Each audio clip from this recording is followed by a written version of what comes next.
Hello, fellow homebrewers. JP here, and I want to introduce to you the brand new Brew-Built X1 Conical Series available at More Beer. More Beer sells the highest standard in homebrewing equipment, and the Brew-Built Conicals are just that. They're made from mirror-polished 304 stainless steel, and they come with loads of features that you and I have been looking for. They have a full 2-inch bottom dump valve, which will eliminate your clogging issues, while the sturdy base includes 4 reinforced legs, just like those big Pro tanks do. More Beer also carries the Brew-Built line of options and add-ons like casters, pressure kits, and even external glycol chillers. So you can find out more about the new Brew-Built X1 Conical Unitanks by going over to morebeer.com for detailed videos on the entire line of Brew-Built Conicals. You can trust Brew-Built with your next fermentation, and you can trust More Beer to find the right conical for you. Brew-Built at morebeer.com.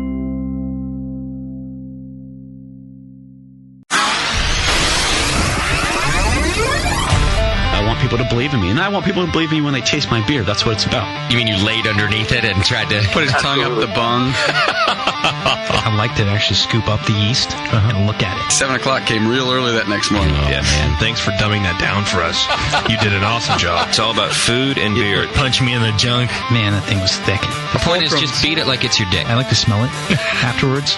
Are you being sarcastic right now? Yeah. Bring your body armor. I ran into my junk once on a ball valve in a kettle. That's a true happy ending. Now, live from the Brewing Network studios in Northern California, this is the radio program for home brewers, craft brewers, beer lovers, and beer geeks. It's your only source for live beer radio that brings expert brewers together with, well, expert drinkers. This is the radio program with a head on it. This is The Session. Good afternoon and happy Memorial Day, or whatever it is that you say on days that are celebrating fallen heroes. Memorial Day? Woo-hoo. You don't say happy, do you? Say other things like, I don't know what you say. Gucci, what the hell do you say on Memorial Day? He doesn't know either. He's our only soldier in the room. Where's the beer, I think? Yeah, we need beer. Welcome to the program, everybody. It's a nice holiday weekend edition of the Brewing Network. We don't take holidays around here. We make our own holidays, and Memorial Day isn't one of them. So we're in here. Even Bevo is with us today. Yes, I am. Bevo, welcome back to the studio. Thank you. First time you'll get to use your new squirrel in person. It's in the other room, though. I don't have it in the studio. It was shedding. It's so gross. Doc bought Bevo a dead squirrel, which is nice. A lot of men in your life buy you dead squirrels. Oh, Doc's the only one who's actually bought one. That's true. Sam's frugal enough to go looking for one. Just finds them. Exactly. I'm a lucky girl. Yes, you are. Well, he bought you this dead squirrel, which was kind of nice. It was a nice gesture, but it's like losing things all over the place. I had to clean the whole studio today. It's shedding its winter coat. I don't even know what it was. It was falling off. It was you know nasty. You have too much money when you go on eBay specifically looking just to buy a dead stuffed squirrel. He probably paid a good chunk of change for that thing, did. too. That's a good point she makes. You do have too much money if you can just throw around for dead squirrels. Well, Doc's not with us today, though. He might make it later in the program, but he had family obligations. If you were listening last week, you know that. Instead, hanging out with us today, the great Jamil Zainasheff with 2 Fs. Jamil, what's happening, brother? I spelt it right this week. Yeah. Yeah. Well, I was writing promotional material for you for the past week and a half. That's all top secret stuff. Yeah. But I had to spell your name right several times over. So I think I finally got it down. It's Zainasheff with 2 Fs. It's only taken a little over 2.5 years. Yeah. Jamil's with us today, and he's helping us do a Deciphering Your Homebrew Score Sheets show. You know, a lot of you entering competitions for the first time. I think it's a big competition year. What would you guys say? Both of you have done some competition organizing. Tasty's here with us today, too. Jamil and Tasty, you've done some organizing this year. Would you say that there's more people entering competition this year than there has been in your past experience? Some competitions, but not all of them. Not so much? Some are way down. Yes, some are down. Oh, okay. The Nationals are up. They are up. Oh, yeah. Maybe I'm just noticing it more because the BN listeners are entering so much, it seems, this year. Or at least they're winning so many awards and sending us, thank yous for that. So maybe that's why it seems like it. But a lot of you entering for the first time, and you get these score sheets back, you don't really know what the judges are saying. Sometimes the judges are right on, and you still can't tell what they're talking about. And sometimes they just write downright weird comments on your score sheet. So Jamil is going to help out today. We had a select group of listeners send us in their competition beers and their score sheets and their recipes, and we're going to read through those and try to figure out what the deal is. Did I get that right, Jamil? Is that what we're doing here? Yeah. Oh, good. we might slap a judge or two around. Okay, as good. we're going. Are you looking through already, kind of thinking, like, what the hell are they talking about? Yeah, I'm just like, okay, so give you for an example here. Philip, certified judge. I won't use his last name, don't want to embarrass him, but at least he put his ID down here. It's like appearance. Okay, appropriate to style. 2 out of 3. It's like, well, if it's okay and it's appropriate to style, it's 3 out of 3, you bonehead. I mean, that's not something in the grand scheme of things, but... Yeah, you want to know why you're missing a point. That's what you really want to know. Yeah, I find it offensive that, okay, if you're going to ding the points, then you need to write something down here, explain why it's not 3 out of 3. Yeah, nothing like an unsubstantiated ding. Yeah. Exactly. Agreed. Don't like those dings coming out of nowhere.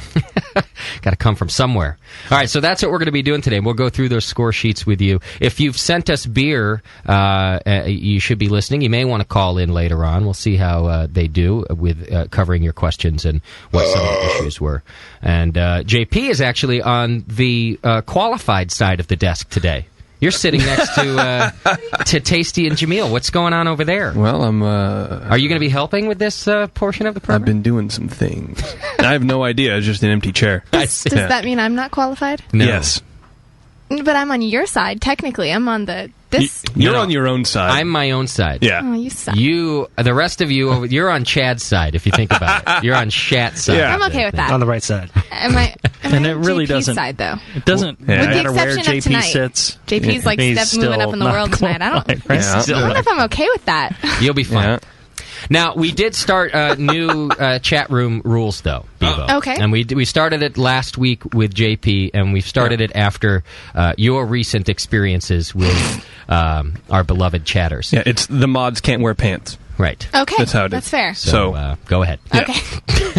Yeah, that's going to happen. No, we are ruling the chat room with an iron fist for a couple of weeks. So if anybody gets out of line in any way, shape, or form, no questions asked. You don't even have to give a warning. Get rid of them. Okay. So if they are fighting with each other, in a way that's not fun, if they're saying things that are mean, anything like that, just dump them. Get rid of them. It's over. Okay. All right? And we're doing that for a while until we get rid of the people who are causing you some trouble. Well, really, it's only been 2, and we've gotten rid of both of them, so... Well, but it happened in, like, consecutive weeks, and I got complaints outside of the show about it, so we're changing things for a little while. Okay. Until, people learn to be adults again. So, anything happens in there, just get rid of them. All right. All right. But you can join the chat room just by hitting the Chat Now button. It's right there on the homepage. That totally makes you want to join, huh?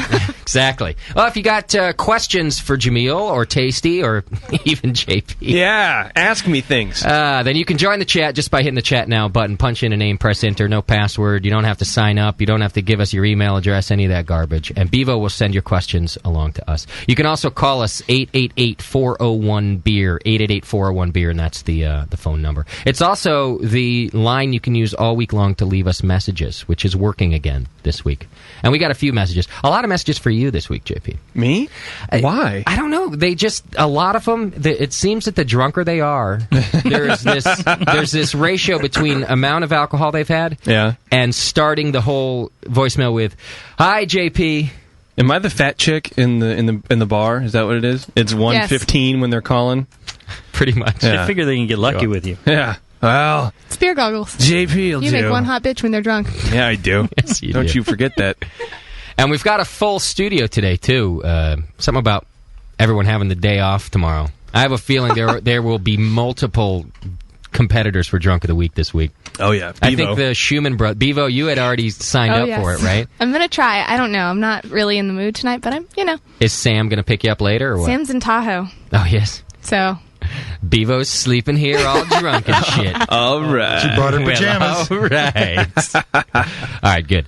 And then the Schumanns, they were already priming up earlier today, and I don't know. Last time Shad had a Monday off, he kind of went for it too. Pretty heavy. What are you thinking? How you feeling today, Shad? We'll see. Just warming up. Shad was already dropping things all over the place before the show. Not true.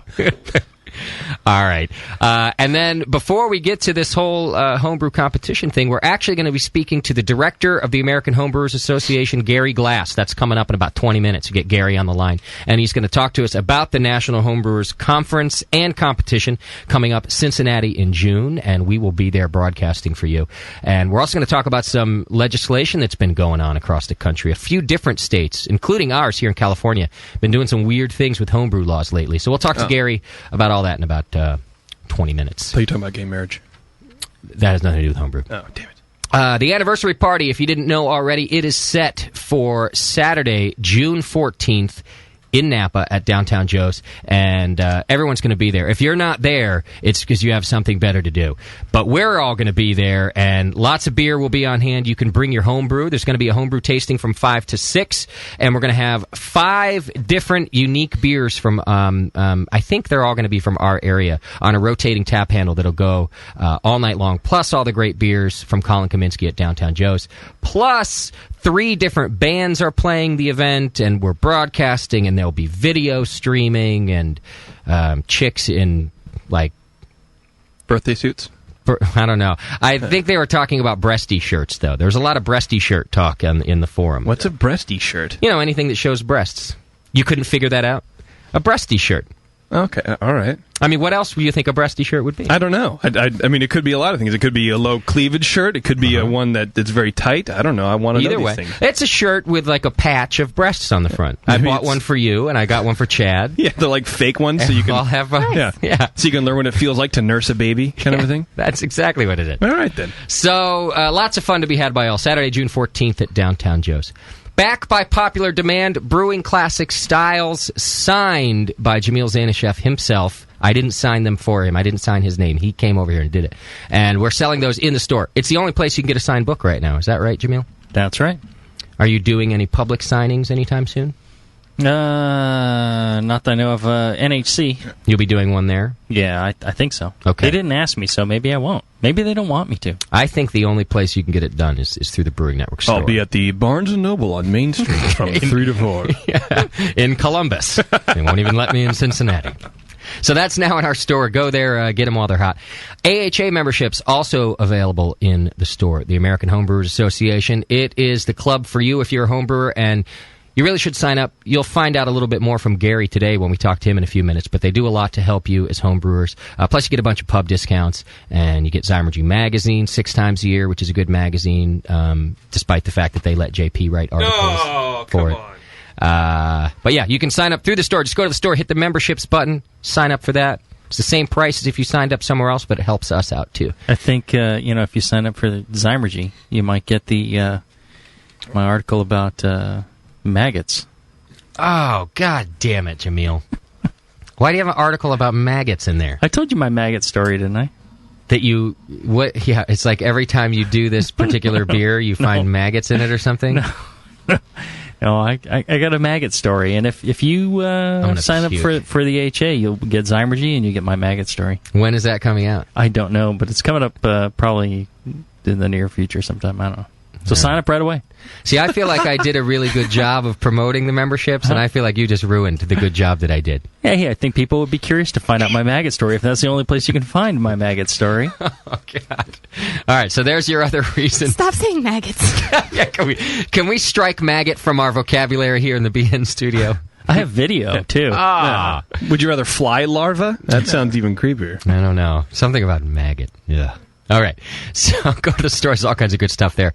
The other thing you can do to support us, and a lot of you have been doing it, so I want to say thanks, is signing up for donations. There are recurring donations just by hitting the Make a Donation button. You can sign up anywhere from $2 to like $100 a month if you got nothing else to do with your money, like Doc.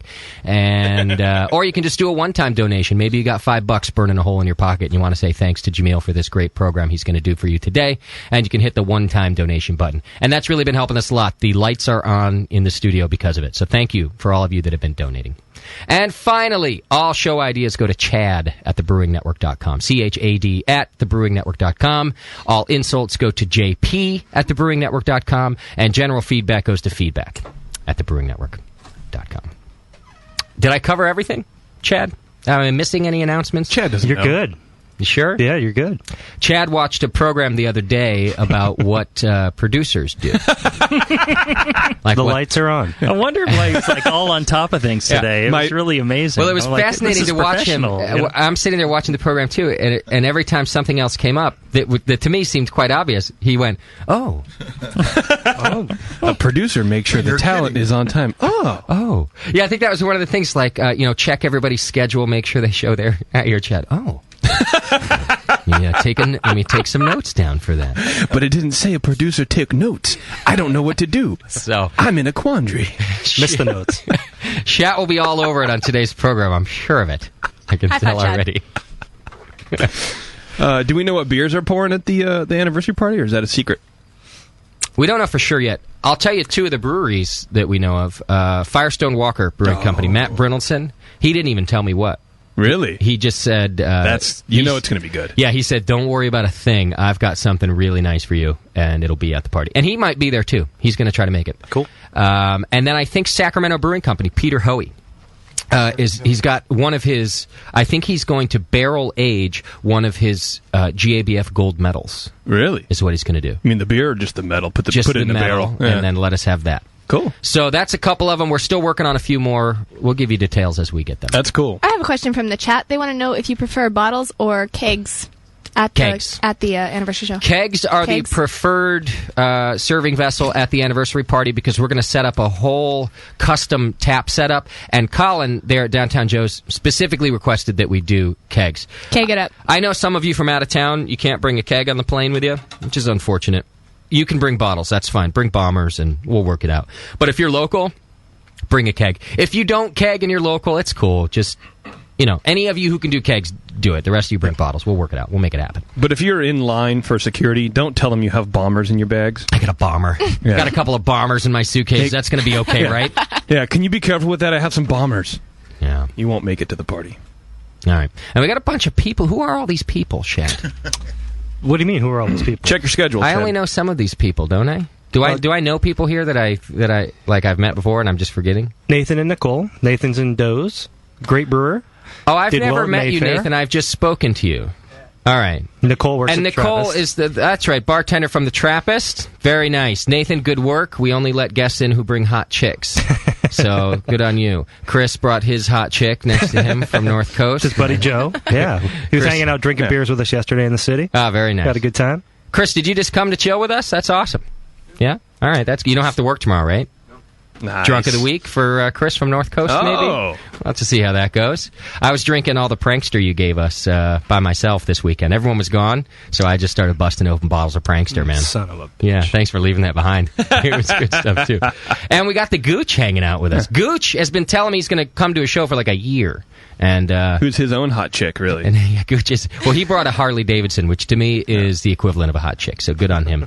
And cool. All right, lots of people hanging out. Let's do a little bit of feedback because we got a lot of show to get to today, and not a lot of time to do it. Oh my God! You've got mail. Kick ass. Feedback is brought to you by WortOmatic.com. WortOmatic.com, the home brewing gadget website. And a lot of stuff came through today, too. It's going to take a little while.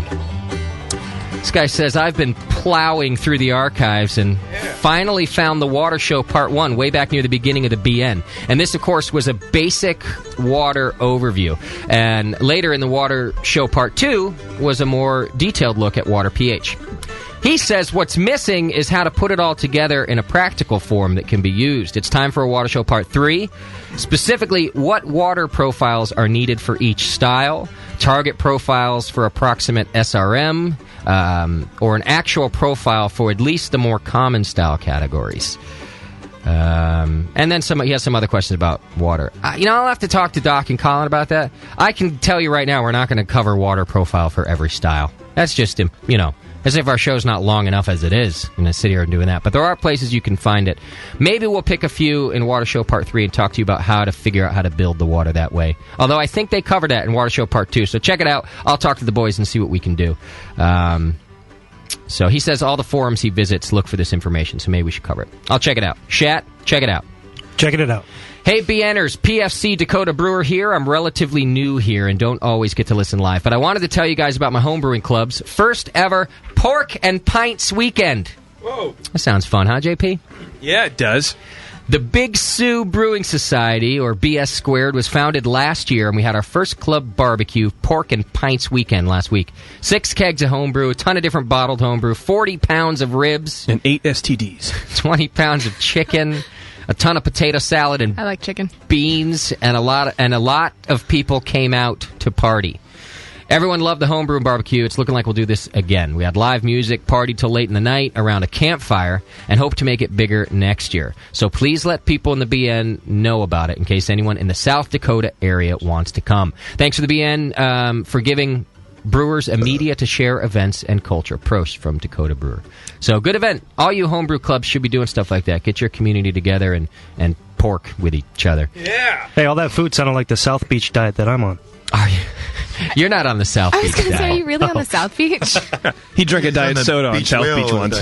You know, as much as we make fun of Shat for being a big fat load around here at this house, if you went on a diet, Shat, we'd make fun of you even more, man. Absolutely. If you ever dieted at all, if we noticed my head would get big or something. Yeah. If you had like even a Slim Fast bar, you'd never hear the end of it. I was supposed to start the South Beach diet on Friday, but then I ate a bagel and failed. Good work. But I'm not at the beach, so I don't know. I don't get it. Way to go, Beavis. Yeah, I just don't care. Whatever. You're married now. Yeah, here's the dude. Just let it go. You're fine. Thanks for getting the show's archived so quickly. Unfortunately, I rarely get to listen live, but the archives keep me from going postal on my morning commute. Remind Shat to send me all your shirt sizes. Prost from Lee. I don't know what that's about, Shat, but that's for you. Here we go. Just checked out the awesome interview with Spike from Terrapin. That was last week. I have the occasional shipment of different Terrapin beers that land on my doorstep about 4 times a year here in Los Alamitos, California, and I savor each and every bottle. A friend passed me the link, so glad that I finally found your site. I passed the link to other Terrapin lovers in California, Colorado, New York, and Connecticut. And he wants to know if we've ever had Green Flash. And, yeah, we've had Green Flash. Oh, yeah. We've not had them on the show yet, but we've had their beer. That is good beer. All right, good. Glad you liked the show. Spike was cool last week. He was a lot of fun. So if you haven't listened to that yet, it's our Terrapin show. Let's see. This is a long one. Hey, guys, just found your show, and I'm loving it so far. I started homebrewing in February with a setup given to me by my fiancée, which is probably the coolest gift I've ever received. I've done 2 batches so far. Both were oatmeal stouts from extract kits purchased from Midwest Homebrewing Supplies in Minneapolis. And he has a question about hopping. He said the kits came with pelleted hops, and I was really unsure about the best way to add the hops. The first batch, I used a new cotton tea bag to contain the hops, and the second batch, I just dumped them in and let them clarify out in the 2-stage fermentation. He said tea bag. I don't get to drink the first batch. I didn't get to drink the first batch due to a sanitation problem. Wild yeast, I think. The beer was really sour. But the second batch turned out great. So my question is, should I try to contain the hops or just dump them in? It was so easy to siphon without getting a bunch of chunks in the beer, so I'm not opposed to just dumping them in and letting them filter out during fermentation. So, either way. What do you guys think? Jay-Z, any advice on that?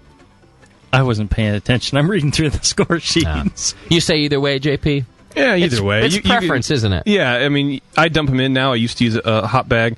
I don't use a hot bag anymore, although I do really like tea bagging. Mm-hmm. It's a lot of fun. I think you get a lot of flavor out of the tea bag method. Mm-hmm. But I just throw them in there now. Is it about putting hops in bags? Oh yeah, and I like putting hops in bags too. I like that. I skip the bags for anything. I just go loose top pellets, just toss it in. Just free pellet it. Yeah, I'm commando style. Oh, I get it. You guys are making balls jokes. No, we're not. The pellets. They don't balls. Oh. He said balls. I got it. No, they're like cylinders. They do have a ball. Yeah. They've got those balls at More Beer, don't they? Where You put your hops in your balls. Oh yeah, in your wort.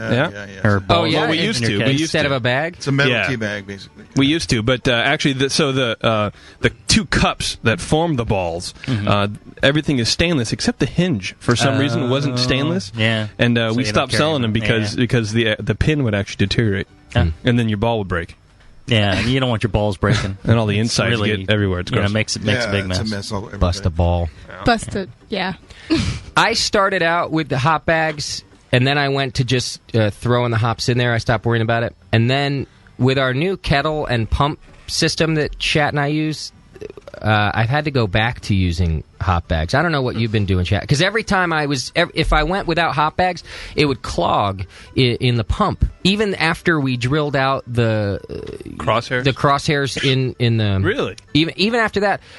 It's probably just because I'm a retarded brewer, but just for some reason every time it would clog. So I went back to using hop bags because basically every brewer I talked to said, you're not going to notice a difference. It's not as if you're going to get less bitterness or less hop utilization if you use bags. So it was just cleaner and easier for me. I think there is a little bit, but not a noticeable difference. Okay. I think if you analyzed it. Yeah. So it's really probably just based on your system. If it's easier for you not to use hop bags, don't sweat it. Right. And you're not going to notice the difference in the flavor. Right. All right. Well, that was a long answer, wasn't it? All right, so that was from Andy, and thanks for the question, brother. All right, since one of the main topics today is about score sheets, can someone explain what goes on after the competition on the host's ends? In other words, why does it take so long, even in a small competition, to get the score sheets mailed back? How long is a reasonable amount of time to give a competition host to send out score sheets? Well, it depends on a lot of different things. One is on certain competitions, there's a certain time frame that happens, and there's certain kind of dates that things are held up until those dates are met. So don't panic about it. Don't worry about it. It's because that's the schedule that they're going to come out on. Something like the NHC, the regions themselves try and get the score sheets out as soon as they're done with the judging. But judging can run like a month. So, some regions will finish, earlier. They have less entries. They got more judges. They'll finish earlier. Some of them go towards the end, and you got to just wait. Yeah. Sometimes competitions, there's been some competitions where, something happens to the organizer or his family, and it's 6 months, and he still hasn't sent out the score sheets. That's ridiculous. Yeah. So, be understanding. Don't be impatient. Everybody's going to get their score sheets eventually. It's just... sometimes, it's going to happen. Sometimes it's not. So. Things do happen. I would say to at least keep in mind, I know you're paying for your entries, and so you do expect a response. But keep in mind that all the people running it are volunteers, and they're not being paid, and it's not their job. It's their hobby as well. It's they're helping you do your hobby. So, it does just take a while. Like Jay-Z said, it shouldn't take 6 months. That's ridiculous, but...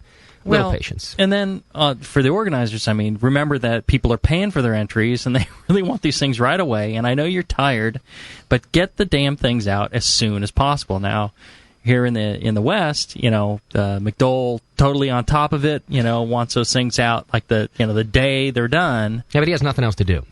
Well, he's got lots to do, and he's exhausted after doing the whole thing. But it's get them in the mail as soon as they're done, and so within a few days you've got them as soon as they're done. So when Chad's at work, McDole has nothing to do, so he has nobody to play with. Yeah. Can Chad come out and play? Can you get off early or something? I'm bored. I'm over here mailing score sheets instead of baking cookies with you. All right. Here's some commentary about the show. Hey, Justin, your sound quality has gotten so good that on the last show, I can hear all you guys typing like crazy during the Spike interview. Not that I'm complaining. I sort of mean it as a compliment. Your sound has improved so much over the past years. Anyway, maybe you just need to clean the pubes out of JP's keyboard. Oh. Keep up the good work. That's from Gavin. Gavin! I put those there for a reason. I have to say that I entirely agree with you, and I yell at Bevo and JP about 8 times a show for not using their mute switch I keep my mute properly. button on all the time. Well, obviously not, because you're talking you now. Don't. I just took it off. But you need to remember that when we're not speaking, to use your mute button, please. Because you can hear the typing.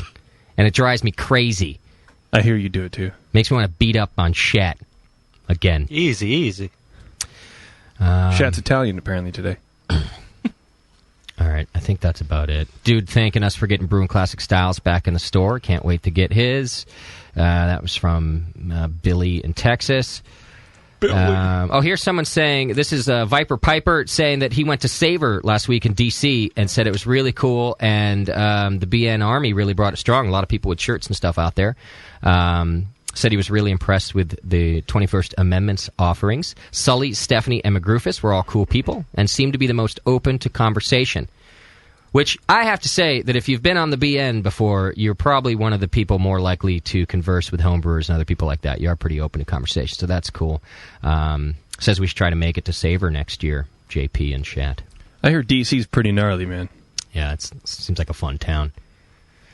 All right, I think that's it. Is this another question? Oh, here's a guy just saying that that Dan Gordon is his new hero after the third Dan Gordon show. He said, is there anything that guy doesn't know about beer? He's like a walking reference book. And he wants us to get this boot, the boot that we used to drink out of, das Boot, the Stiefel, that Bevo and I kicked the Schumann's ass with, brought it strong, and then Bevo passed out about 8 minutes later. Still counts. Was that pass out night?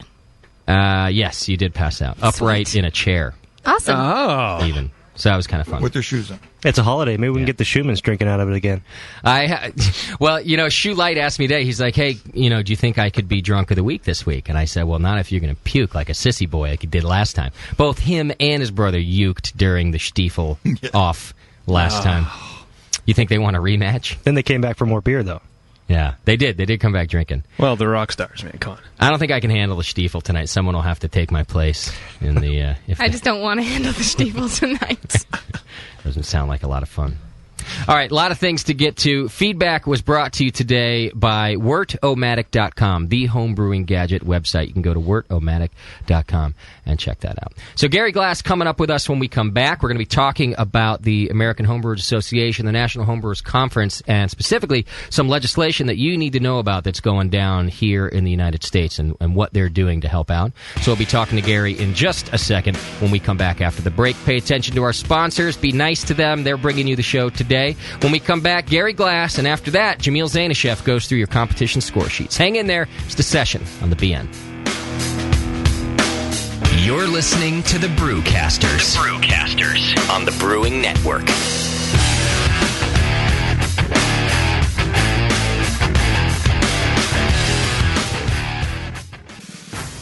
Every year, June 14th is remembered for many reasons. The Continental Congress approved the design of the national flag. Hawaii becomes a United States territory. Action Comics issue 1 released, introducing Superman, Steffi Graf, and Boy George's birthday. But this year will top them all. It's the Brewing Network's 3rd anniversary party. This is Chris Graham with More Beer. I'll be there. I'm sure I'll have a beer or two and end up giving some stuff away. This is Bob, and I'm going to be at the 3rd anniversary party for the Brewing Network. Hey, this is Badrock. And Vanna. And we'll be there. This is Jay Brew from the Forum, and I will definitely be at the anniversary party this year. Hey, this is Jonathan Plisse. I'll be there live at the anniversary show, holding down the backbeat on the drums with the session band. This is everyone's favorite German prince. I hope to see you there. This is John Foster from BeerSchool.com, and I'll be there. Hello there. This is OJ. Be there. Oh, I'll get ya. Come celebrate 3 years of live beer radio at Downtown Joe's in Napa, Saturday, June 14th. See you there. Don't miss it.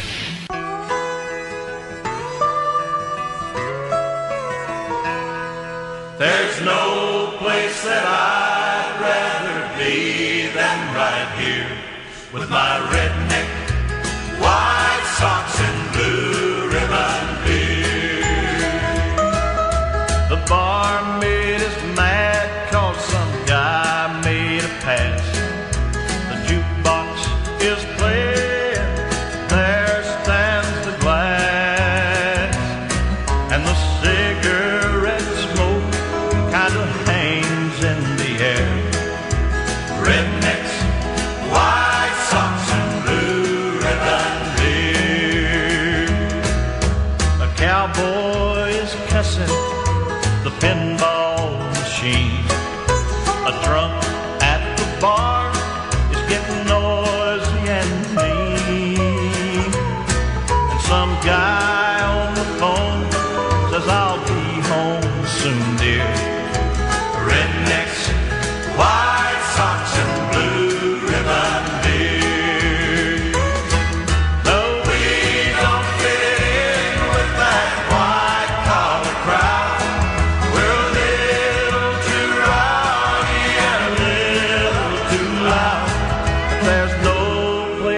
I'd rather be than right here with my redneck white socks and blue ribbon deer. The semis are passing on the highway outside. The 4:30 crowd is about to arrive. The sun's going down and we'll all soon be here. Rednecks, white socks and blue ribbon deer. No, we don't fit in with that white collar crowd. We're a little too rowdy and a little too loud. But there's no place that I'd rather be than right here with my redneck white socks and blue ribbon deer.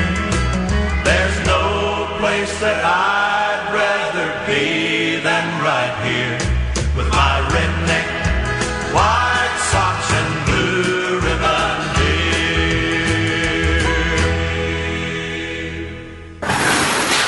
Hey, Push, the new brewery's looking good. Thanks, Finn.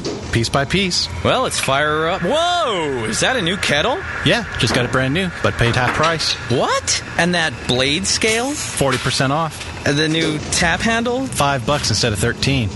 Got a new regulator for the brew stand, too, but $5 instead of 25. Dude, where are you stealing all this stuff from? Where else? The more beer deal of the day. Announcing the Beer, and More Beer Deal of the Day. Every day, a new fantastic deal from big items to small that will blow you away. Boil kettles, carboy carriers, sterile siphon starters, digital timers. Watch morebeer.com every day for a new deal, and you just might find the item you've been waiting for at a price you cannot believe. Hurry, because stock is limited on most items. And that sweet Guinness cap? Let me guess. The More Beer Deal of the Day. Yeah, I knew it. Come on, let's brew something. Find the More Beer Deal of the Day at morebeer.com. Celebrity voices impersonated. This is www.thebrewingnetwork.com. Sit down next to it, grab yourself a paper towel, and watch those yeast have sex. You're listening to the Brewing Network. The Brewing Network. Saving your life. One beer at a time.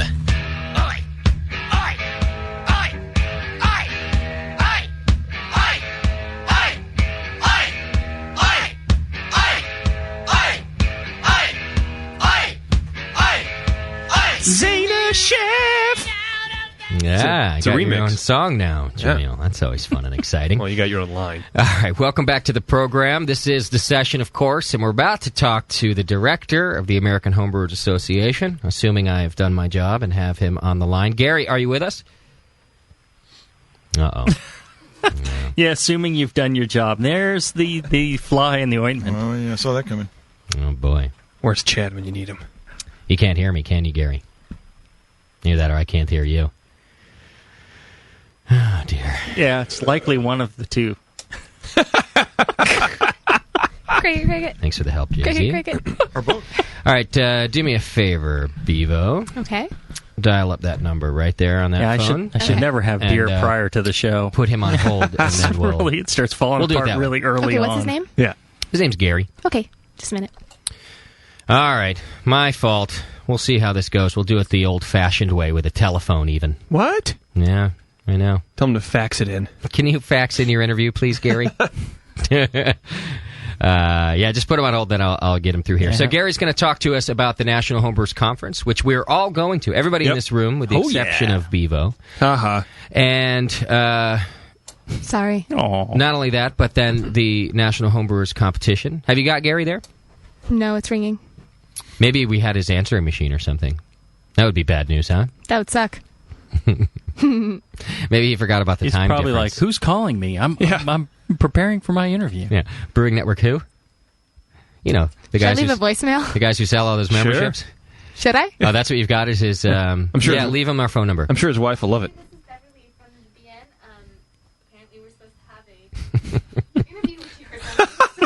Did you leave it up? She's a professional, ladies and gentlemen. Yes. This is how it's done. Give him folks. the number 888-401-2337. Okay. Thank you, Beeve. Huh. Well, Apparently, we're supposed to. I don't know. I didn't know what to say. You did a great job, you. So, how about that National Homebrewers Conference, huh, guys? Yeah. What is this that I'm not going to? I'm ready. I want you to go to it because I need your help working the booth, but you, I don't It's a think weekend, you can right? go. Well, no, it's like a Thursday through Saturday. Is that the one in Colorado?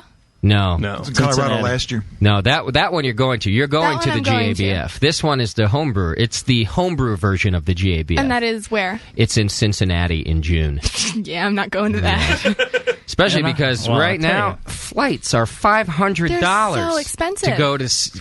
Who gives a shit about Ohio right now, I gotta say. I'm sorry, Ohioans, but $500 to get to you? I can go to New York City for $250. You know what? That's why they call that flyover territory. I was going to go to the one in Oregon, but the flights are just way too expensive. Oh. We used our Sorry. our frequent flyer miles at work. It cost us the same amount of miles to get to Cincinnati as it would for an international flight. Really? Yeah. See, that's There's not a lot of service to that. But I'll tell you this. All right. Now, I've been to the GABF and all these other events, and if I was to pick one event to go to, it would be the National Homebrew Conference. I'll give you that. Well, sure, but I'll tell you that's the that's better than great event. GABF for me. Really? Oh yeah. Oh yeah, it's fantastic For homebrewers. Oh. Yeah, it's for in terms of just pure. Sorry. Yeah, those people, those guys. Oh, them. Well, and it's actually for you. It's almost a blessing, Beef, that you can't go because you'd be one of the 3 females that are at the whole event, fest, yeah. and I would use that so much too. You'd be working your ass off at that booth, so to speak. Yeah, literally. Maybe ship a stripper pole. Somebody be watching it every second too. Yeah. Win a beer with Bevo contest. All right. Well, Don't give him ideas. It'd be awful for you. Wait a minute. Maybe she should go. Maybe she'd enjoy it. You know what? If I have no vacation time left at work because of Hawaii, because of the honeymoon, so I can't. I would be happy to go. So you're saying your priorities are all screwed up? It's just a matter of money. Yeah, it's just a matter of money. It's a matter of not getting fired. Oh. Why don't we threaten her boss or something? I need We can in do my my marriage. At least one of us needs to be steadily employed. And we know it's not going to be Sam. Okay, we got that figured. Yeah, we got that. Yeah. All right, good point, Bevo. Well, Bevo will be with us at the Great American Beer Festival, though. That's already I will be planned, there. right? Yes. So that'll be good. And maybe we can get you to go with us to the Northern California Homebrewers Festival. That's the one in Oregon? No, that one's closer even. That's just a weekend trip that we do. We get in the car. It's not far. If it's a weekend, I can do it. Bevo, that's the one that's in Northern California. Oh, you said Northern California. Never mind. I thought you said... Never mind. I love you. All right, well, why don't we just Good jump to into me. the homebrew then? Maybe we'll hear from Gary a little bit later, and he's usually pretty on top of things. So something probably came up, and maybe he'll give us a ring back, and then we'll just divert the conversation for a few minutes. It was going to be about a 20-minute interview, so we can always fit that in Yeah, later in the Jamil show. might need to catch his breath on these beers. Too. Yeah, exactly. So, Chad, how many beers did you end up getting sent to us to do this? You got a lot, right? Yeah, about 13. 13 different beer. Okay. And that was one thing we were worried about, too, when, Jamil had the idea to do this show and that we should solicit listener beers. I went, oh, man, Jamil, this could be a 6-hour program if we just put a call out there for listener beers to be judged by Jamil. I mean... yeah, I thought we were going to get like a half dozen or something, but... Well... We'll do what we can. We're going to get through as many of them as we can. How many cups do we need? 5? Specifically, if anybody didn't send your recipe along or you didn't send your score sheets along, then your beer probably won't be evaluated today, because that's kind of the whole thing that Jamil's going to try to do is take the comments that were given on the sheets, taste the beer himself, look over your recipe, and try to help you decipher what the judges were talking about, and specifically maybe what changes you could make to... make those comments go away the next time you have this beer. Oh, I get to taste these too? Sure. So Jamil's pouring it. Now, why do you stick your finger in each one before you give them out to us? And where was that finger before that? Why do you think his beers win? He's got that holy finger. I don't know. That tastes like taint. That's just how I judge beers. so I spelunk in my belly button and then mix the beer. Taint beer, yes. 3 out of 3, Specialty. taint. It's funny Bevo figured that out. All right, so this first one's a cream ale from Steve, Homebrew Fool. Okay. All right, so these guys are tasting it, and we even have official tasting glasses here, so rest assured we're doing this properly.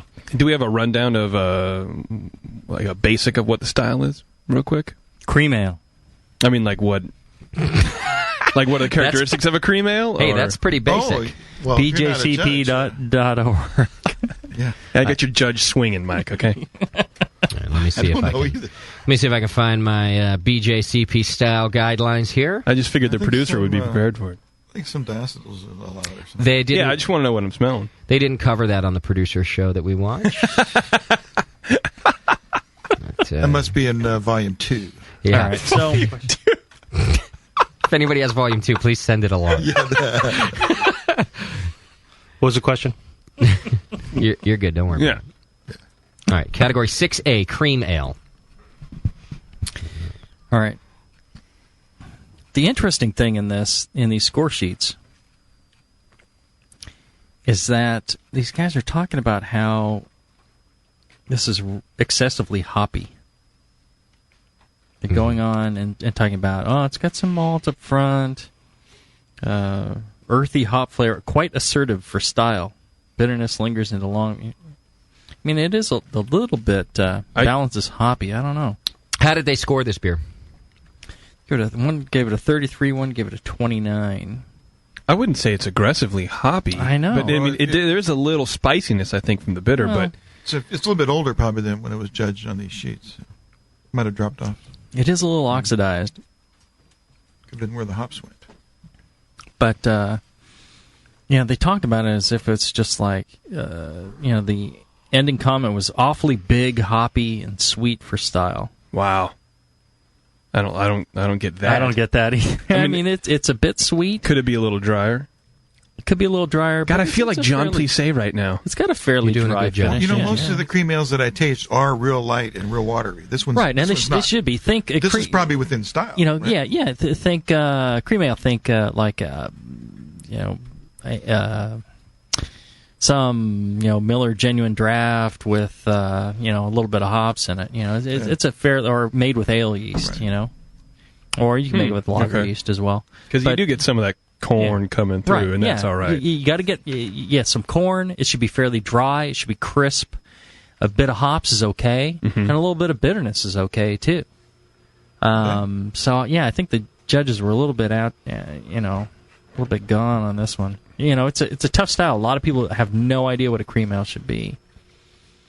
They're talking about strawberry esters, malty sweetness. It is a little sweet. It should be a bit crisper and drier. Should have some sweetness, shouldn't it? Yeah, a little bit, but it could be a little crisper and drier. Like a few more points down, maybe. Yeah, but I don't think the bitterness is overboard on this. Either they got a different beer, and that happens sometimes, Organizers mess up, or if you're sending in a bunch of beers, you might swap a couple of them out, and then, somebody gets the wrong beer and they're judging the wrong beer. It doesn't seem like that was the case here, but some of these guys are talking about extreme vegetal. Extreme. I'm not sure I get extreme vegetal in this thing here. I love extreme. It's like skydiving vegetables. Extreme. I would rebrew it. I would watch for any sort of oxidative character there, and I'd keep the recipe the same. Maybe anything to crisp it up a little bit. But like what would crisp it up a little bit? Lower mash temp, maybe a little bit of simple sugar. Make sure your fermentation is 100%. If you're worried about vegetal, like these judges are saying, I would go with a longer boil. Make sure you're doing at least a 90-minute boil. Or maybe the yeast just died out. Maybe they need more yeast. Is that an issue too? Yeah. Make sure they're pitching the right amount of yeast. I don't know. I think judges weren't far off in the scores, but I think their reasoning as to why the scores were the scores, I don't think the hops are a problem in that one. All right. So our next one. So let me ask you this about the scores that they gave the beer. Do you think it's appropriately scored? I mean, even you didn't agree with some of the comments, but would you have given it similar numbers? I'd be in the low 30s, maybe. Okay. So there may be just it got a 31 overall. I would not argue with that. Okay. For this beer, maybe a little higher. Like, sometimes I wonder about that. Like, sometimes, because palates are different and you're all tasting different things, you certainly might comment on different things, like he commented on the bitterness, but you'd all still score it the same, you know? Right. And in fact, somebody asked a question here, if the judges during these competitions are allowed to discuss a beer before recording the score. Well, generally you record the score, and then you discuss it. You can go ahead and change the score. So, it doesn't really matter. But you want to independently do it first so you're not affected by one judge telling the other, oh, no, this is, that's the aroma should be 8 points, and kind of forcing them into it. You really want people to be independent. Here's an interesting thing. Graham, I'm not going to give any more information on that judge, but he's, medium body, medium high carbonation, some creaminess from lingering bubbles, and some distinct warming. 3 out of 5 for mouthfeel. Okay, so what was the problem with the other 2 points? Not explained here why you're not giving it 5 points. Really, medium body is a bit much for it's got a bit much body for a cream ale, but I don't see why the other guy gave it 5 out of 5. So little things like that I find really annoying when judges kind of ignore explaining why they're what the problem is, or they seem to be just arbitrarily being assigning points. Okay. Good job on the beer, though, and that's not a bad score. Right. There probably were some higher scores in the category, but and not a bad beer, overall. Yeah, and some of the faults that the judges are finding, I don't really quite see that. Okay, and that's great. That's a perfect example of why we're doing this program, because I think that some of you are also baffled by the comments you get, and you didn't pick up the bitterness either, and you're wondering why that was, and sometimes just not there. That could have been. A guy who had just tasted a lot of different beers that day and was picking up different things on his palate. What do we got next? Next up, from Plano, Texas, Damon Lewis. He's got a American rye, or wheat rye beer. American wheat or rye is a category, and he chose to go with a 50% rye. So, on this one, right up front, I get a little wordy kind of character, I think. Like a alfalfa, almost. Like a hay quality. It's a grainy flavor. I think it's very biscuity. Your tasting panel today is Jamil, Tasty, and, believe it or not, JP. Yeah, you get some. You get that grainy, biscuity, and a lot of that is the rye. Really? Rye's not as, a lot of people equate rye with automatically being like pepper. Yeah. Or being, and the funny thing, like when they make rye bread, a lot of times they'll put caraway seeds in it, and the caraway is what people associate with rye. Yeah. And they think that's rye flavor. So if you want to make a beer and you're running into a lot of judges in your area that are asking for rye flavor, put caraway seeds in it, and they'll go, oh, yeah, it tastes like rye. It's like, no, it tastes like caraway, but that's fine. Yeah. That's what Whatever you enjoy. Floats your boat. Yeah. So rye didn't have, that bold a flavor.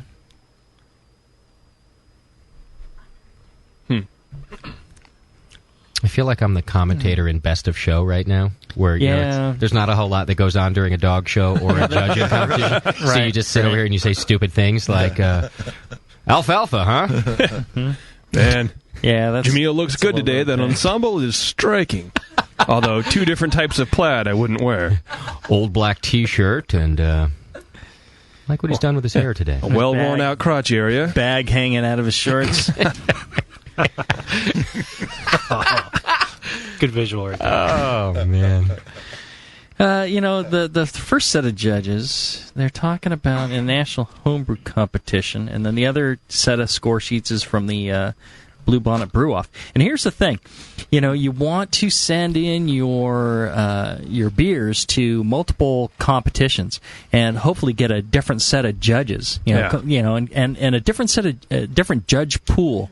You're going to find regional preferences.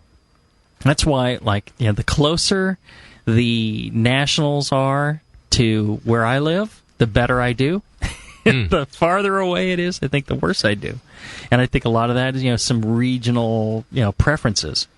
That makes sense. You want to kind of step outside. Like, you don't want to always give your beer to your buddies and have them tell you, "Oh, no, your beer's great, your beer's great, your beer's great." Like we do to Chad. Yeah, you want to step outside that environment and find out more about your beer. You enter these competitions. You get some blind judging. You get some objective feedback, and then.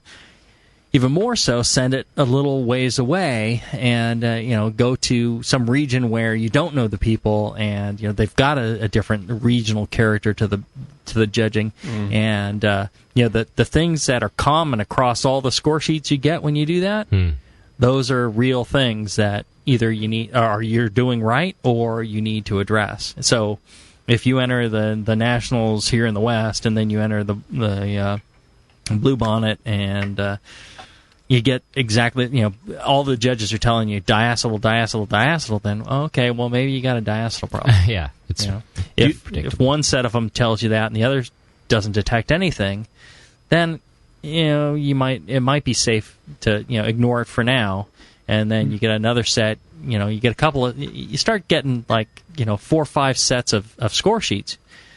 You can, and only one of them says diacetyl. It's like, well, those people just didn't know what they were talking about. It's the caramel in the beer, and if you, but if 4 out of 5 are talking diacetyl, the judges that didn't detect it and gave you first place, they're kind of blind to diacetyl. So you should give that award back. Well, it's the right thing to do. No, treasure it. And, laugh all the way to the bank. Yeah. And but look at addressing the diacetyl problem, and you'll do better elsewhere as well, and your beer will improve. You'll do better, unless you enjoy diacetyl, and then that's fine. Then you go ahead and do it. Keep it up. Yeah, on this, it's interesting. And the Nationals really, on this one, they don't have anything negative to say. They were saying, they wanted more rye. Oh, and here's a terrible sheet here. Jim, apparently a BJCP judge, medium malt, slight Band-Aid phenol, pale gold, clear, medium malt, slight rye, medium body, needs more rye. That's a fine sheet, Jim. So his only recommendation was needs more rye. Yeah. Yeah, see. Now, on this first set, they're talking about chlorine, veggie, phenols. Are you getting that from the beer? I just get, just hay. Not so much a biscuity like a clean, more defined malty biscuity thing. It's this weird hay aroma, which isn't necessarily a bad thing. Yeah. Rye and wheat. See, here you got to recognize, and that Jim, that's a national judge. Jim, national judge. So that's medium body is all he wrote down. That's a couple degrees up from just a recognized judge, right? It means the guy should be slapped down to the apprentice. Oh, snap. I would send this in to BJCP and say, what's up with this? Can you talk to this guy and tell him to fill out the sheet? Oh, I have a couple sheets like that I want to do. No, this guy, he checked national, so I'm a little stunned here. That's the if you filled out a sheet like this for your exam, you would not pass. Yeah, it's got about 25 words on it. That's like tops, yeah. Looks like the sheet I got back for this guy who's recognized, the judge with him, Aaron, he did all right. But again, chlorine, veggie, I don't know, it seems like they're hunting for reasons to give it in the 30s type of thing.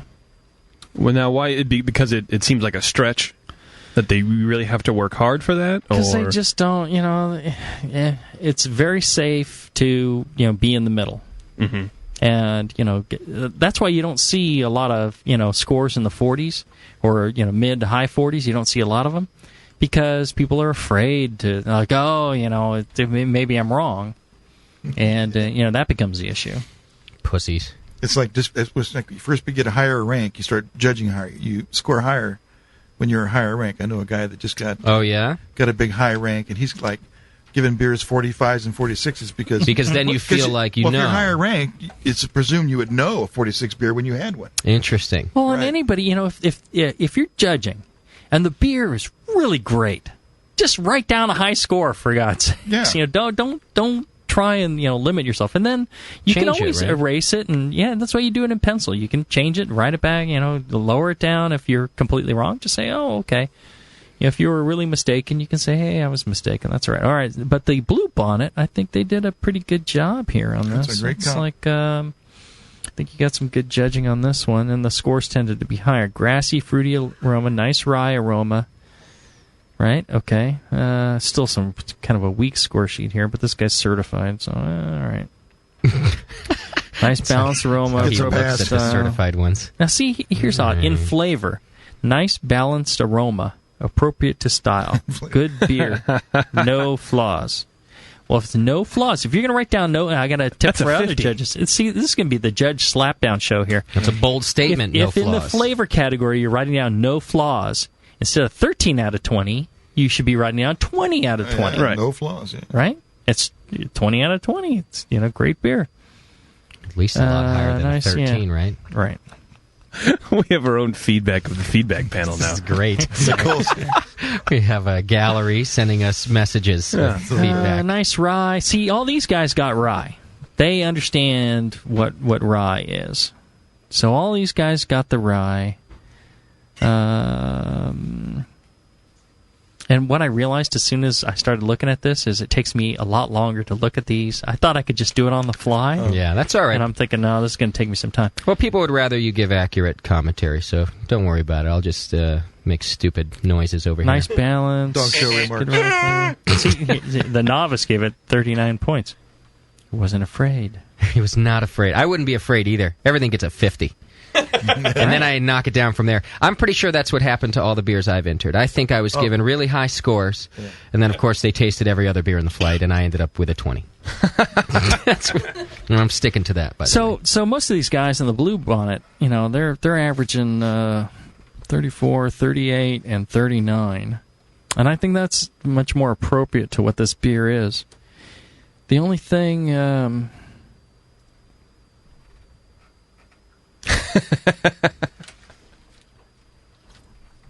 Nice example. Yeah, the only thing on this one is... we're still on beer 2, ladies and gentlemen. Only 12. Only 12 more to go. Well, you guys could comment on the beer, too. I'm done. He makes a good point, Tasty and JP. I've said it has a lot of hay, like 3 times. Actually, I think it's got a really good finish. I think it's a little too sweet. It's a little sweet up front, but it finishes dry. It's pretty good. I think it's good. I think if it got a little bit more hop character to it, yeah, I could see kind that. of brighten it up a little bit. Yeah. Seems a little under-attenuated, and it a little bit and initially, definitely undercarbonated. Needs more fizz. Is this it here? Yeah. I just got my tasting. JZ, what is your judge good. ranking? The listeners want to. You're a national judge as well. Okay. They kept asking me that, and I had no idea what they were talking about. Isn't it that the only one above that is a master? There's master, there's grandmaster, grandmaster. Oh, that's right. I forgot about that. Grand Poobah. Forgot about that one. What's the highest? The absolute? You can go no further. They just add numbers. Oh, they do. Yeah. It just keeps going. Yeah. Grandmaster 3. Get Roman numerals. The legend continues. Who's the highest? I know I've asked you this before. I don't know. Oh, I thought there must be like one guy. It might be Gordon. I think it's right Gordon. now. He's Gordon like, Strong. Well, I think there's 2 people at that level that Gordon's at. Gordon and whatever. somebody else. Who cares? Yeah. I got to take that test again. That's what I got to do. Well, why? You feeling kind of low? Like you're You got to brush up? short on the old... No, I just need to find the time. All right. Bo Pills from Keith Milo, Scottsdale, Arizona. Are you taking your test on October 25th? Is that what you're telling me right now? Next exam date. Oh, that's the next BJCP exam date in Northern California is October 25th, we're being told from the gallery. Yeah. Yeah, I'll be in Australia. Hey, so I got a question. BJCP.org. See, let me Chad, tell you, Shat, you are fucking fired right now. She must have watched the same program you did, but she actually saw picked up volume on it a little bit. Give away my whiteboard and things start happening. Funny how that works. Hey, so when judges are judging these beers, I mean, how many beers are they judging, say, in a sit-down, like the Bonnet? I mean, okay. are these guys ripping through them? I mean, that's... Good question. So, in the average competition, in a larger competition... the judges will probably do between a low of 6 and a high of 13. They're going to average around, 8 to 10 entries that they're judging. Okay. And they're judged one at a time, and they should be. They should be completely independent, and you judge the beer for what it is, and then you're done. And then, you move on to the next one. And that's why you can't say, well, I'm going to hold back some points because, the next one might be higher. It doesn't matter. It's like, if they all score 50, you can go ahead and pick one that's the winner. But don't, say, well, I'm going to give this one 30 because, the next one might be a 35. It's like, no. Just give it whatever score and then move on to the next one. What do you think? Can we go for it? Let's go to Gary. Gary Glass, you better have twisted your ankle. More like tiling some floor. But, close enough. That's fine. How are you, Gary? It's nice to have you on the show. Oh, I'm doing great. So sorry that no worries. I didn't call in on time. As long as you've stopped working and poured yourself a beer, I think all will work out properly. Oh, yeah, I should get myself a beer. Yeah. I'll tell you what. Why don't you grab a beer? I'm going to take a quick break, and then we'll come back. We've got Gary Glass from the American Homebrewers Association. He's the director. He's the man with the plan. He knows it all. If you've got questions, get them ready. You want to do that real quick, Jason? Yeah, since we poured this one, let's finish it up. All right, Gary, you've got about 10 minutes to grab a beer. You want to just hang on the phone? That works for me. All right, I'm going to put you on hold. Just chill. We're going to finish a beer evaluation. We're going to take a break, and then we're going to come back and talk to you, my brother. Okay. All right, hang in there. All right, so we're going through Keith's Bohemian Pilsner, and the beer right now has some diacetyl going on. It is buttery. I just put the director of the American Homebrewers Association on hold. I was like, we're busy, dude. Oh, Gary's really cool. He's a good Do you guy. feel important right now? I do. No, you wait for me. Well, he didn't have a beer, so I did have a good excuse. You got to slam around a little bit for that. All right, go ahead. I definitely get a pretty strong diacetyl. Yeah, it's in the nose. Like butterscotch. Yeah, it's buttery. It's big. It's real buttery. I like and butter. It may. Did the judges mention that? I like butter. Butter. I like it. I put it on my face. No, they didn't. Wow. But it may have changed over time. And when you're building up diacetyl over time in the bottle, it's like pediococcus usually. Okay. But I don't get some of the other. You say coccus. Yeah. I want some Orville Redenbacher right now. I like it.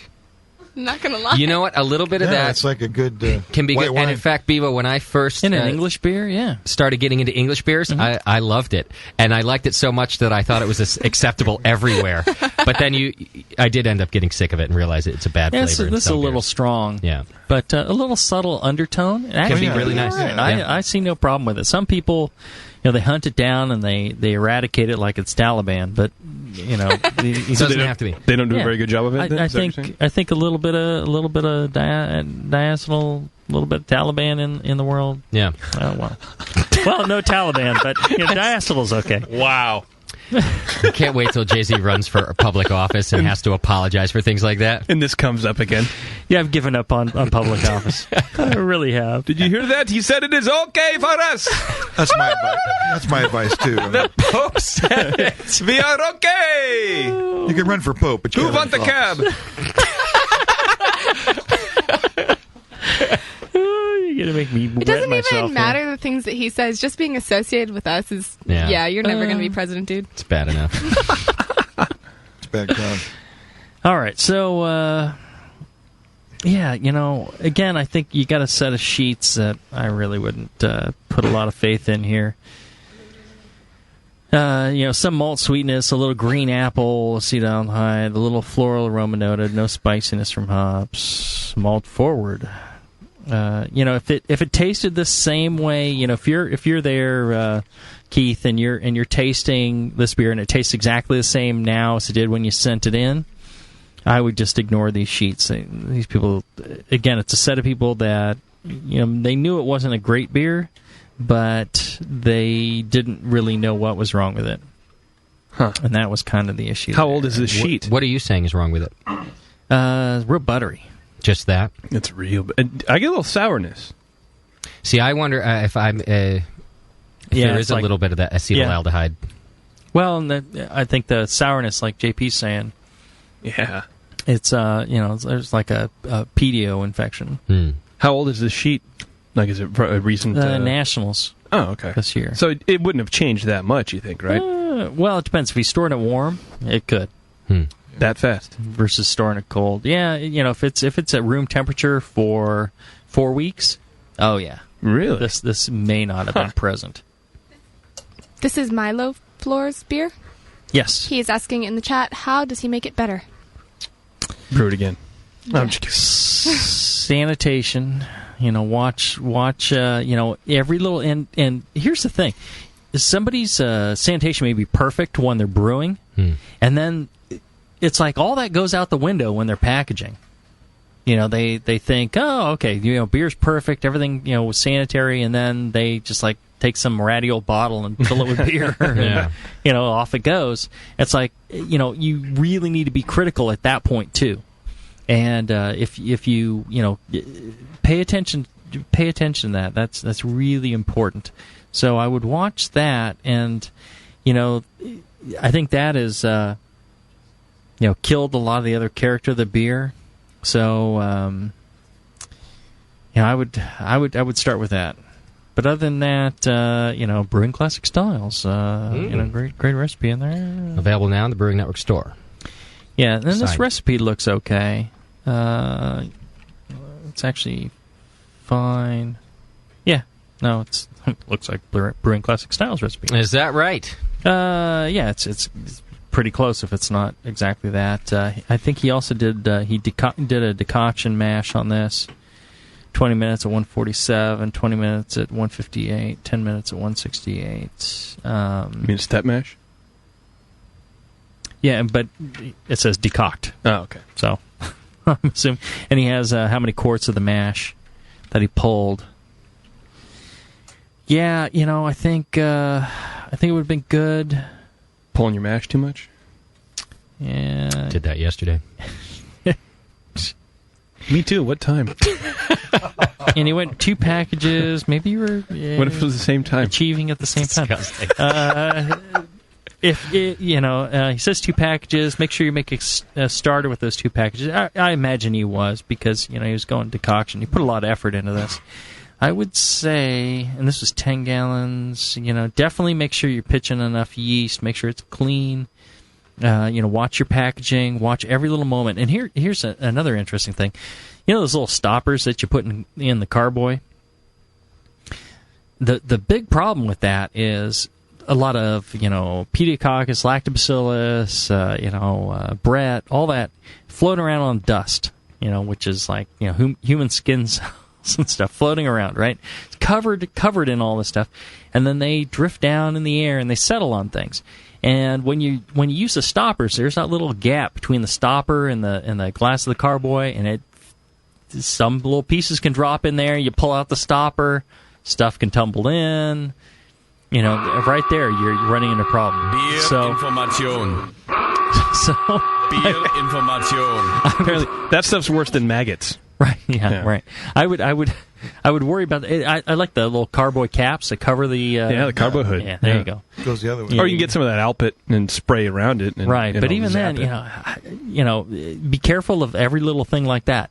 People are real cautious up to that point, and then they tend to throw caution to the wind at that. At the end, like sex. Because they're thinking they're really into foreplay, but beer's got alcohol in it. That protects it. It's like no.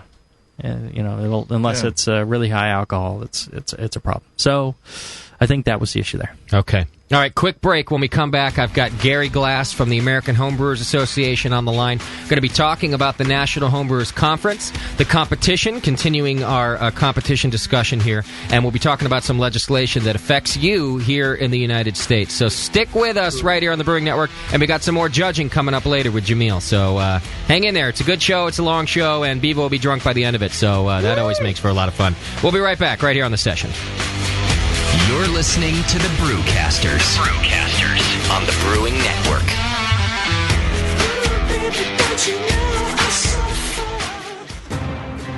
Every year, June 14th is remembered for many reasons. It's the 165th day of the year. Margaret Jones was hanged for witchcraft. The U.S. House of Representatives passed the 1937 Marijuana Tax Act. But this year will top them all.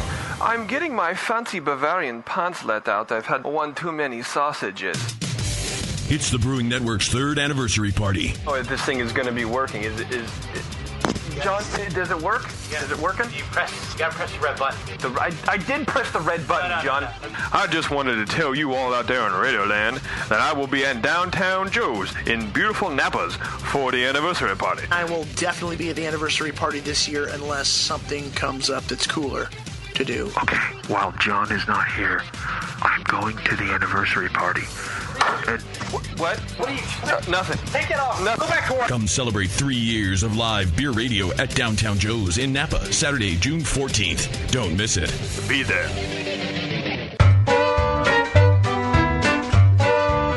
Valley Brewing Company is Stockton's premier microbrewery and family restaurant in the heart of Stockton, California, just off the Miracle Mile. Brewmaster Steve Altamari crafts a full array of award-winning ales and specialty beers, from their Hitman Gold American Pale Ale to their Black Cat Stout, or any one of their monthly specialty brews, like Valley's Uber Hoppy Imperial IPA.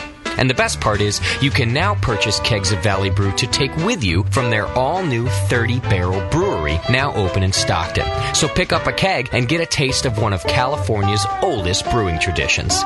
To find out more about Valley Brewing's historic past, their selection of beers, or family-friendly restaurant, visit them online at valleybrew.com. Or stop by and sample the beer at 157 West Adams Street in Stockton, California, where pitchers are just $5 all day on Sundays. I got a drinking problem, man. One mouth and 2 hands and an empty can. I ain't got no luce. I'm feeling that funny feeling again within, walking me to the kitchen for that early morning gin, drinking in to my thoughts, they become clear. Dust my naked ear and head the fuck up out of here. Fighting traffic, the hot sun be causing havoc. Ass stuck to the seat when the crack can't see past it. The liquor store, I just passed it. Looking back, I gotta turn around, I can't stop thinking exactly that. You turn the past I leave behind for the ill, bumping 2, busting 6x9s. And I feel this day to be a good one, a plenty. Even if I'm thirsty and my pockets are empty. I got a drinking problem, man. One mouth and 2 hands and an empty can. And I got no luce. And y'all don't understand. I'm just a simple man doing the best I can without no luce. Come from a long line of alcoholics, living from toilet to toilet. You call it. I'm calling hotlines, swerving all over yellow lines, drinking moonshine. Damn, got a stop sign. I ain't doing good, but I'll be fine. Then who is that cheap wine? Drunk since 9, guzzling booze farm, trying to stop my shaking arm. I'm here to stumble the earth and forewarn. 7 weeks inside, had a shower. I black out like you pulled the plug on Georgia Power. Southern discomfort, baby. Seeing pink elephants on down the freeway. The proof on the bottle, 180. Running out of luce, and I won't survive if you won't let me borrow another 5. I'ma do it anyway if I'm alive. I got a drinking problem, man. One mouth and 2 hands and an empty can. I ain't got no luce. And y'all don't understand. I'm just a simple man doing the best I can without no luce. I spend my last money on a past blue ribbon. I'll be gulping, never sipping, cause I have to. Booted out the crib and that's cool, long as I have brew. Face flush, stare at a lush, I might bust you in the gum. I got a problemo. My life's too up-tempo, but yo, I'm just a simple man whose mind is crippled. Man, it all started at a party and I was only 15, now I can kill a 5th of accordion. I drink and pass out, wake up, pass out, and start again. I've been to AA, but hey, give me the bottle. Them 12-steppers acting like they never took a swallow. I got a drinking problem, man. One mouth and 2 hands and an empty can. I ain't got no luce. And y'all don't understand. I'm just a simple man doing the best I can without no luce. I got a drinking problem, man. One mouth and 2 hands.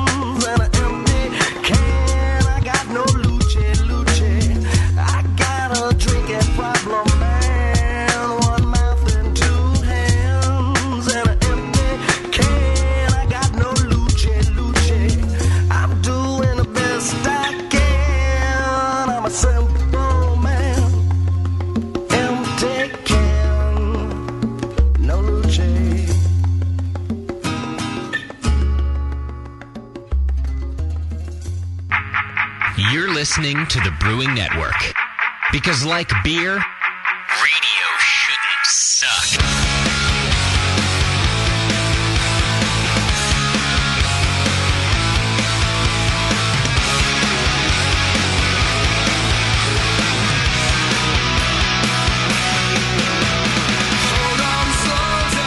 Why do I have to look at the squirrel's ass, Bevo? Why do you have to point that thing at me? It has a little dress on. Okay, I didn't bring it here. Like, Point it at Chad over there. I don't want to look at that thing. I don't want to touch it. That's disgusting. Strategically placed. Yeah, you All right. put my garter on it. Thanks. We've got important my garter business first. to get to here. Gary Glass, the director of the American Homebrewers Association, on the line with us. Gary, have you got yourself a beer?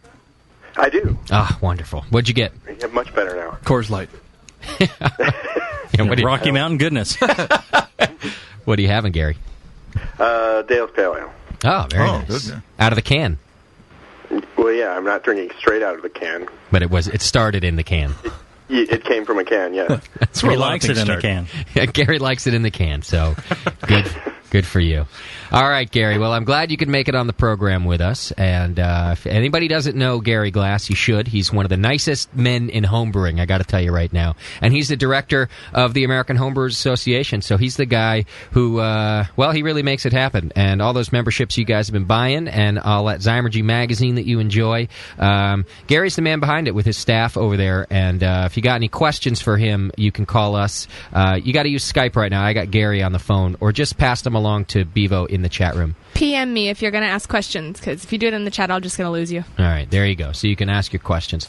All right, Gary, so we got a couple of things on the agenda with you. And right now we're doing a homebrew competition show with Jamil. We're going over some of the judges' score sheets and helping people figure that out. So we thought we'd talk with you a little bit about the second round and the upcoming conference. You want to tell us a little bit about that? Sure. Well, the National Homebrew Competition, in its 30th year this year, received another record number of entries. We had 5,644 entries. Wow. Which is up about 11% off of last year's record number. And now those were submitted into 10 regions. There's 9 U.S. regions and 1 Canadian qualifying competition.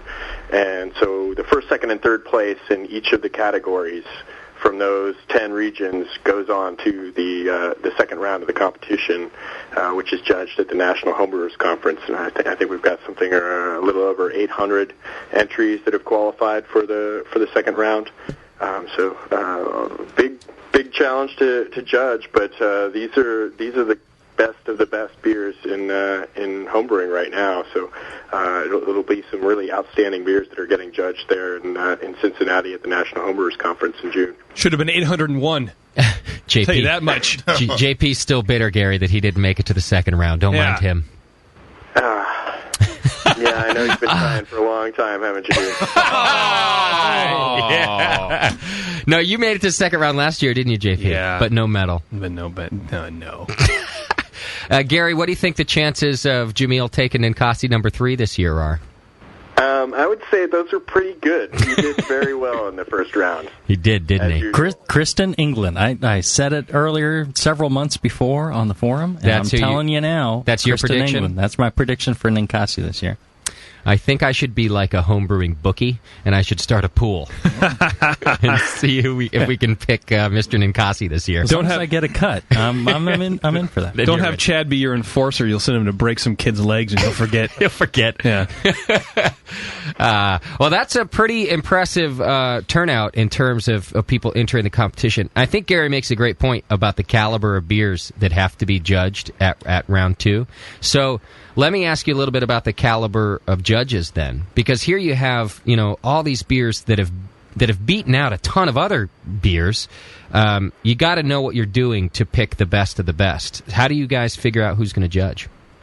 Well, we have Gordon Strong, who's the president of the BJCP board, is the judge coordinator for the second round, and he is selecting all of the judges. There will be no non-BJCP judges on the judge panel in Cincinnati. Oh, really? So none of the just sort of people that help, they judge along with the BJCP. You don't have that in the second round. Well, Well, we might have some of those people that will be participating in the judging, but they won't be filling out score sheets. So, okay. In terms of the feedback that people are getting and what beers are advancing on to the mini best of show or to best of show, those will all be BJCP judges, and every table will have at least a national ranked judge. Wow. That's pretty impressive, too. I didn't even realize there were that many nationally ranked judges, so good. There's only 2 tables. Oh. Yeah. Well, Jamil, you'll be judging as a nationally ranked judge as well. Yeah. Okay. All right, so that'll make for some tough judging, I'm sure. You've done it for a few years, right, Jamil? Right, since Texas. And is it the toughest competition for you to judge of the year because of the amount of good beers? No. Really? Judging, there's no easy or hard. It's you judge that beer that's in front of you. Okay. And you judge it to, standards of, quality brewing, and then you also see, if it falls within the style guides, and, that's it. Okay. It really doesn't matter past that what competition it is. All right. That's fair. All right, how about the conference itself? Are you guys sold out now, Gary? Yes, it is sold out, and I don't know that we've ever actually sold out the entire conference before, but it's happened now. The interest that we've had in this conference has just been amazing. Wow. We sold out the host hotel in September of last year, and sold out the banquet in March, and then just in April, we sold out all of the seminars and the keynote, and then just last week we sold out Pro Brewers Night and Club Night. Wow! So we'll have almost 1,000 people attending this conference, which is a record awesome. attendance. You're welcome. And it's really the best beer event that I go to. Of all the beer events I've been to, and I've been to GABF and all that, and it's great. But the National Homebrewers Conference. Absolutely the best event, just bar none, every year, in and out. It's fantastic. Yeah, it's always fun. I don't even get to go to the banquet this year. Gary has shoved me off in the other room, broadcasting the awards ceremony to other people. He won't even let me in the banquet Well, I thought there would just be speakers you there. have a critical role to play, Justin. That's what Gary tells me. We really need... This has been going on my whole life. No, we really need you as the water boy, Justin. Are you going to be on the cell phone and people tell you who won, and then you're going to shout it out in the hospitality suite? Is that what's happening? Yeah, I thought there was more technology involved. No, I've got a string between 2 cups, and one cup is in the banquet room, and the other one is where I'm at, and I'll just be yelling out all the awards. One Justin, 2 cups. Yes, exactly. No, actually, it's a cool thing that Gary's doing with the whole thing this year, and because the banquet sold out, and there's still a bunch of people that are going to be at the conference and want to hear the awards, we're going to set up in the hospitality suite and broadcast the awards into there, so that even if you're not going to be at the banquet and you've got beers in the second round, fear not, just come hang out with us in the... We're going to change the name of the hospitality suite to the party suite for that night. There you go. And you come hang out with us folks that aren't allowed in the banquet, and we'll broadcast the ceremony to you. Yeah. And then I guess also, if we are able to get the internet, do we know about that yet, Gary? Yeah, that shouldn't be a problem. Oh, see, that'll be awesome. If that happens, and it sounds like Gary's saying it will, we're also going to stream them over the web. So if you didn't get your tickets and you can't go to the thing, but you've got beer in the second round, fear not, you get to hear your name over the radio. We're going streaming. And shame on you for not getting your tickets early. Yes, Yeah. You should be there. Oh, well, next year I think it'll sell out by July. Yeah. 2009, you're going to want to get your tickets, get them early. Yeah. Don't mess around. It's pretty impressive. You guys must be stoked to have sold out this year, Gary.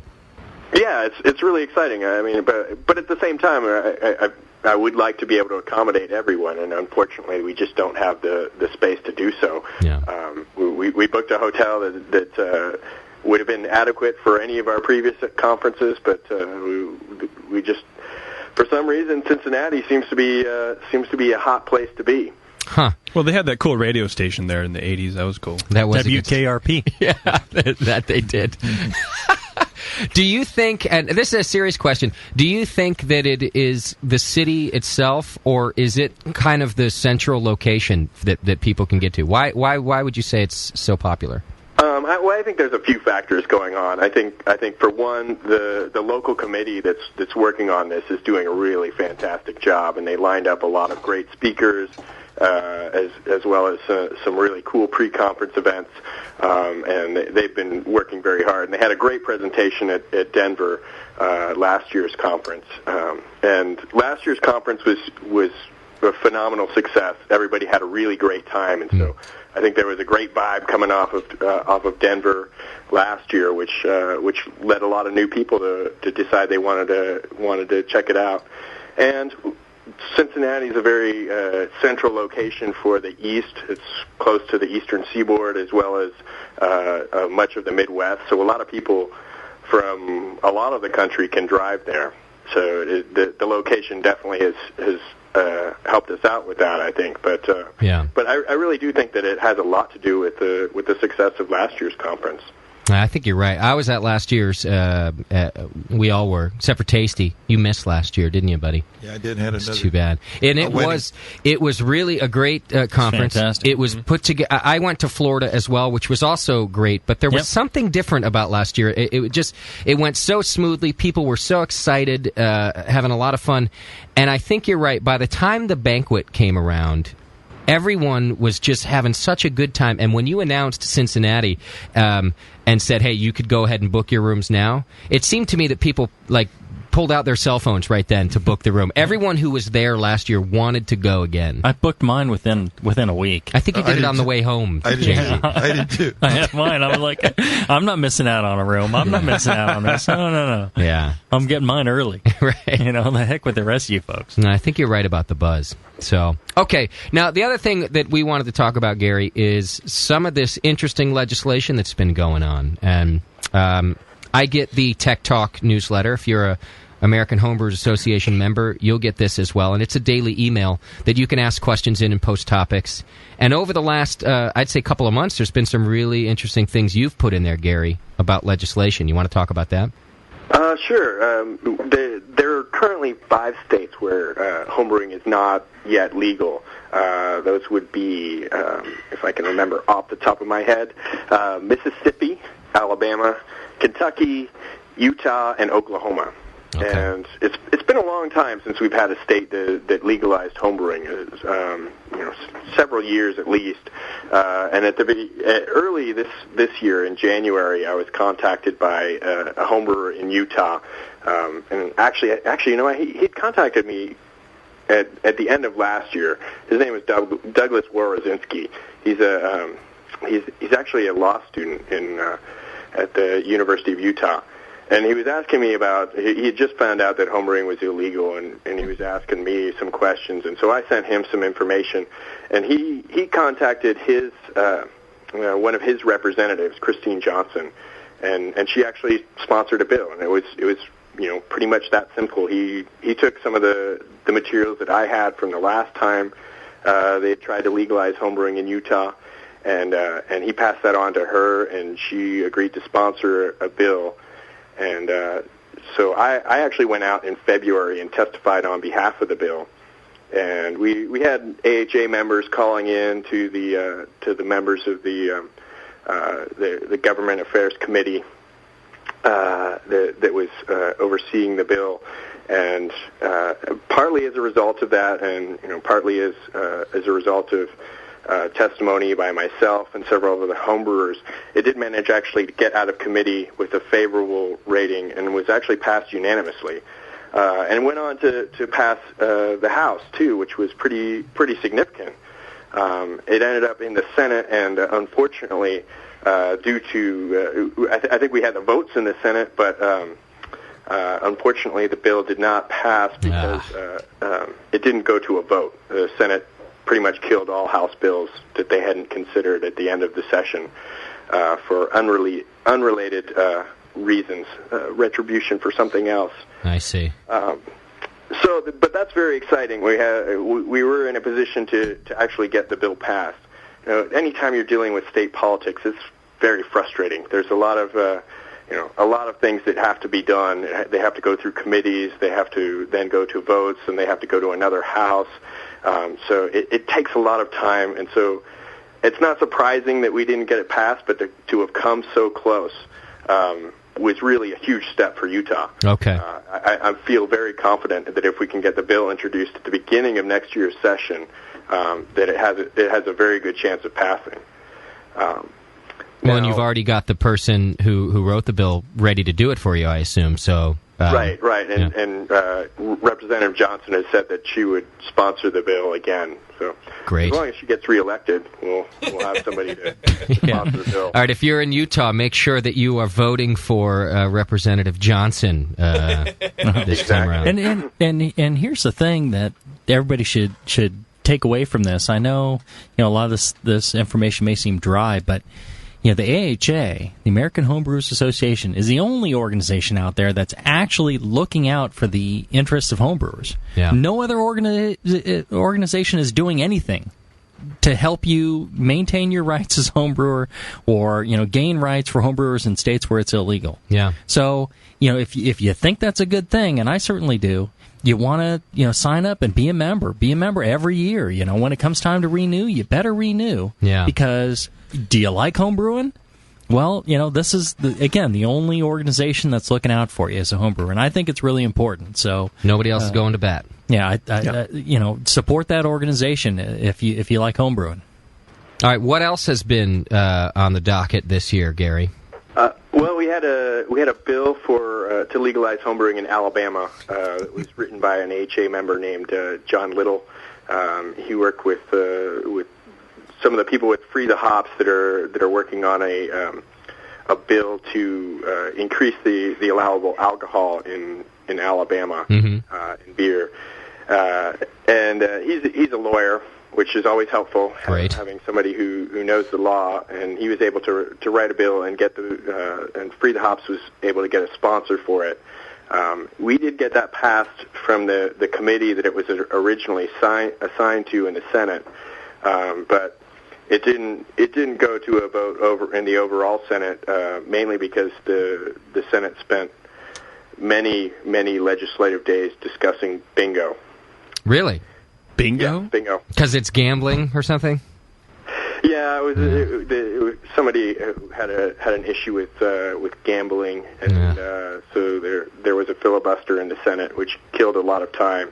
Well, there's and obviously a lot more Alabama bingo and players. Utah, they have very, very short legislative sessions, so anything that's going to stall getting bills passed is going to slow down the process. Wow. So unfortunately, we didn't get to go to a vote in the full Senate this year, but again, we have a good bill that's already gotten through a committee, and I think we have, again, a good chance. Alabama, I think it's going to be very tough to get it passed. There's certainly a lot of folks that are anti-alcohol in the state of Alabama. But I think we have a good chance, and the only way it's going to happen is if we get people calling their representatives and senators and asking them to support the bill. And we did that. Like we had a lot of AHA members who were calling in both Utah and Alabama, and that's how they got as far as they got. Okay. But we're going to need that again next year. So when if they don't pass next year, we're going to need that again the following year. When does it come up? What month do these people, our listeners need to start contacting their representatives next year? It would be in January. Okay, it's right at the beginning. All right. It would be when the legislative session starts. So until we would still have to get the bills in both Utah and Alabama onto a committee calendar.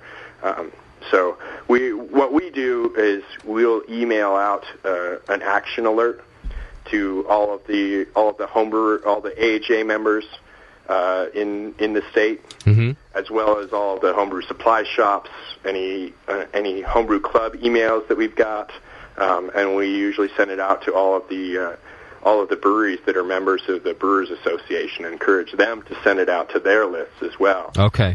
So we have been very successful with this kind of grassroots activity, and not just with homebrewing issues as well. Like we've activated AHA members for issues that deal with local craft beer. For example, in California in 2005, there was a bill that would have changed laws that would have drastically affected the way that small breweries could get their beer to market. Mm-hmm. And with emails out to the 1,000+ homebrew AHA members that we've got in California, them calling their state representatives made a huge difference, and that bill got dropped. Great. Well, we'll have to. It's not just homebrewing bills that we deal with, since homebrewers are very much into good beer and supporting their local breweries. We keep an eye on those kinds of things as well. As you should. Yeah, that's all important to us also. We'll have to get you on again in January so that you can give us the names of these bills. And where they live. So that we know, so that we can get the word out again so that people can contact their local reps. Yeah. Absolutely. The more people that are activated, the better our chances are. So I'll be happy to come on. Okay. Very good. Was that guy in Alabama was the one that we got the quote from? He was a senator, I think. He said something like, "What's the matter with our beer now? Drink's good, doesn't it?" Oh, yeah. Was that him? Yeah. Well, you also have to fight people like that. That was in reference to the Free the Hops that Gary's talking about. Right. Or why should we go through all this because we have good beer now? It drinks okay, drink good. Now, what I read about that, how those proceedings were going, is that most people weren't opposed. It was very few, and it was guys like the person you're talking about, JP, who said, "Yeah, why do we need to do this? What's our beer good? We don't need to fix that. Ain't broken. Our beer are good." Yeah, yeah. All right. Well, we'll have to get you back on in January for that. Now, wasn't there some things going on right here in California as well, Gary? There was an issue in California very recently that came up. It actually never even got to the stage of being a written bill. What happened was somebody was hosting a home wine competition, and they were contacted by the California Alcohol Beverage Control to let them know that in the state of California, home wine competitions are not legal. Home beer competitions are. It just happens to be the way that the law is written. In one particular section, the word wine wasn't included. Much the same way that beer hasn't been included in laws that have legalized homebrewing. So, anyways, as a result of this, there was a representative in the California legislature that was sponsoring a bill that would legalize, that would change the existing language to allow for homemade wine to be judged in competition. Mm-hmm. But in the process of this, the rumor was that they were going to eliminate from the things that are allowable for both homemade beer and homemade wine the word tasting, which would have dramatically affected all of the homebrew clubs in the state of California if they couldn't hold tastings. Right. So basically, they couldn't hold meetings, including our show. We got wind of this through. I heard about this through Drew Beecham, who is on the AHA governing committee and a member of the Maltos Falcons down in the L.A. area. Yeah. And he had heard about it from a friend of his who was in a local wine club. And so I left a message with one of the administrators for this representative, and I know that a few other people made phone calls. Pete Johnson, who is the program manager for the Brewers Association Professional Division, he called Tom McCormick, who is the president of the California Small Brewers Guild. And he made a phone call as well, and just a few phone calls from people before the bill even ever existed, based on this rumor that this language was being changed, got their attention. Okay. And so the word tastings was not eliminated when the bill actually came out. Ah, good. See, this is what I've always hated about the political process that we have, is that when you have a bill that's been designed for a specific measure to solve a specific problem, you can attach all of these other lines to that bill which change either existing politics or create new laws and whatever the case may be. And it drives me batty because it's the, we can talk about fine print and make sure you read over the fine print. There is never a place that you need to read the fine print more than in one of these bills. So here was a really nice gesture by a state representative here in California who was trying to help out the home winemakers. Whereas in the meantime, they're adding this line that would have really made it difficult for homebrewers. It would have changed the law for homebrew. And just, it really drives me crazy that you couldn't, why not just fix the one problem? You got to add lines that change everything else. So I'm glad that you guys are paying attention to this stuff, Gary, because I'm not. I just yell about it. I don't pay attention to it. Which is probably, you'd probably do more damage if you paid attention. I probably would. So thank you, Gary. We had another issue kind of along the same lines where, good intentions gone bad in Maryland this year as well, where there was a bill that was going to the intention was to legalize someone going into another person's house and being paid to teach them how to homebrew. Really? It was basically creating a license for this. But the way that the bill was written, it essentially made it look like you needed a license to teach anybody to homebrew. So we, and it was certainly a well-intentioned thing. They were trying to help out one of their constituents, and had no idea that this kind of change could affect others, of course. Right. And so we inundated them with phone calls as well, and now, that bill was dropped. How do you hear about all this? Is it members contacting you and saying this is what's happening locally? I mean, I know you keep your ears to the ground, but are you being notified by people quite often in the AHA? That's absolutely what it is. There's no way that I could keep an eye on every single state legislature. It's really critical that for these things to happen, to have somebody who's keeping an eye on what's going on in their state house. And so, we've been pretty successful with that because there are homebrewers come from all kinds of backgrounds. So I'm sure that we've got members that are in the state capital of every single state in the union. Yeah.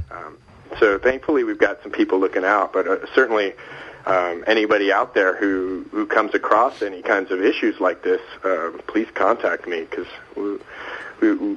we really depend on the local homebrewers to keep us informed. Yeah. Strong members are good to have. Yeah.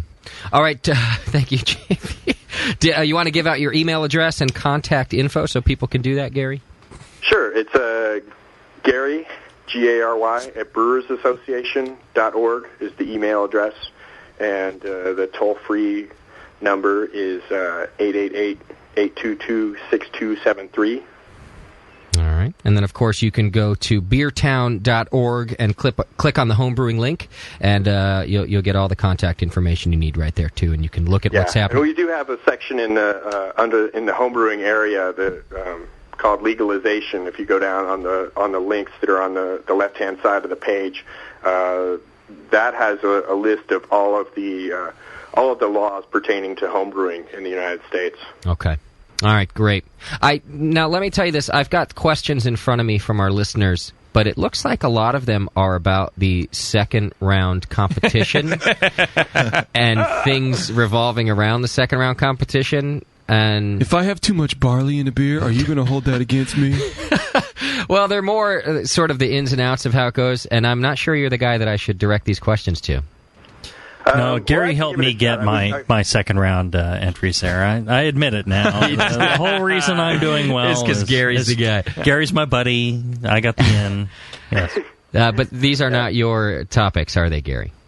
Well, Janice Gross is the director of the National Homebrew Competition. Okay. She's the project coordinator for the AHA. But I did serve as the director of the National Homebrew Competition for 6 years. Oh, you did? Okay. Before I became director of the AHA. Okay. So I'm pretty familiar with the competition. All right, well, let me give you a couple of them. Let's see how we do here. You just got served, Justin, is what he's saying. Thank you. You're welcome. Here's one. Can you have Gary? Can you ask Gary when we should see mailing instructions for the second round beers? The mailing to all the winners went out. The last of the mailing went out this week, so that should be on its way. Okay. Here's one about judges. This person wants to know: is there a complaint avenue for BJCP judges? And then he describes something that happened that he wanted to be able to send in complaints about judges. Is there? Do you know about that? Is there an avenue people can do just to say, "Hey, this wasn't right," kind of a thing? Yes, the BJCP has on their website. They have their officers listed, including the regional reps. So what they should do is go on to bjcp.org, look up their regional rep, and let them know what their issue is. Okay. Here is an interesting one about you, Jamil. Well, this person says, because we talked about it earlier, if Jamil has so many beers going to the second round, how is it that you can be a judge? Oh, because I don't have an entry in every category. So, and Gary, you know how this works too. There's probably I worked with Gordon and told him what categories I can judge, and he'll put you in. Yeah, others. There's probably 8 categories I'm not in, and all the categories. There's 8 that you're not in. Yeah, and he'll have me judge those categories. What a jerk Jay-Z is. I mean, there's probably 1 or 2 that I don't have. I said beers 8. in. 1 or 2. 8. Historical. 1 or 2. Man, that head must make his neck sore. You know what I mean? Are there 36 categories? Damn. No, 28. There's like 28 categories.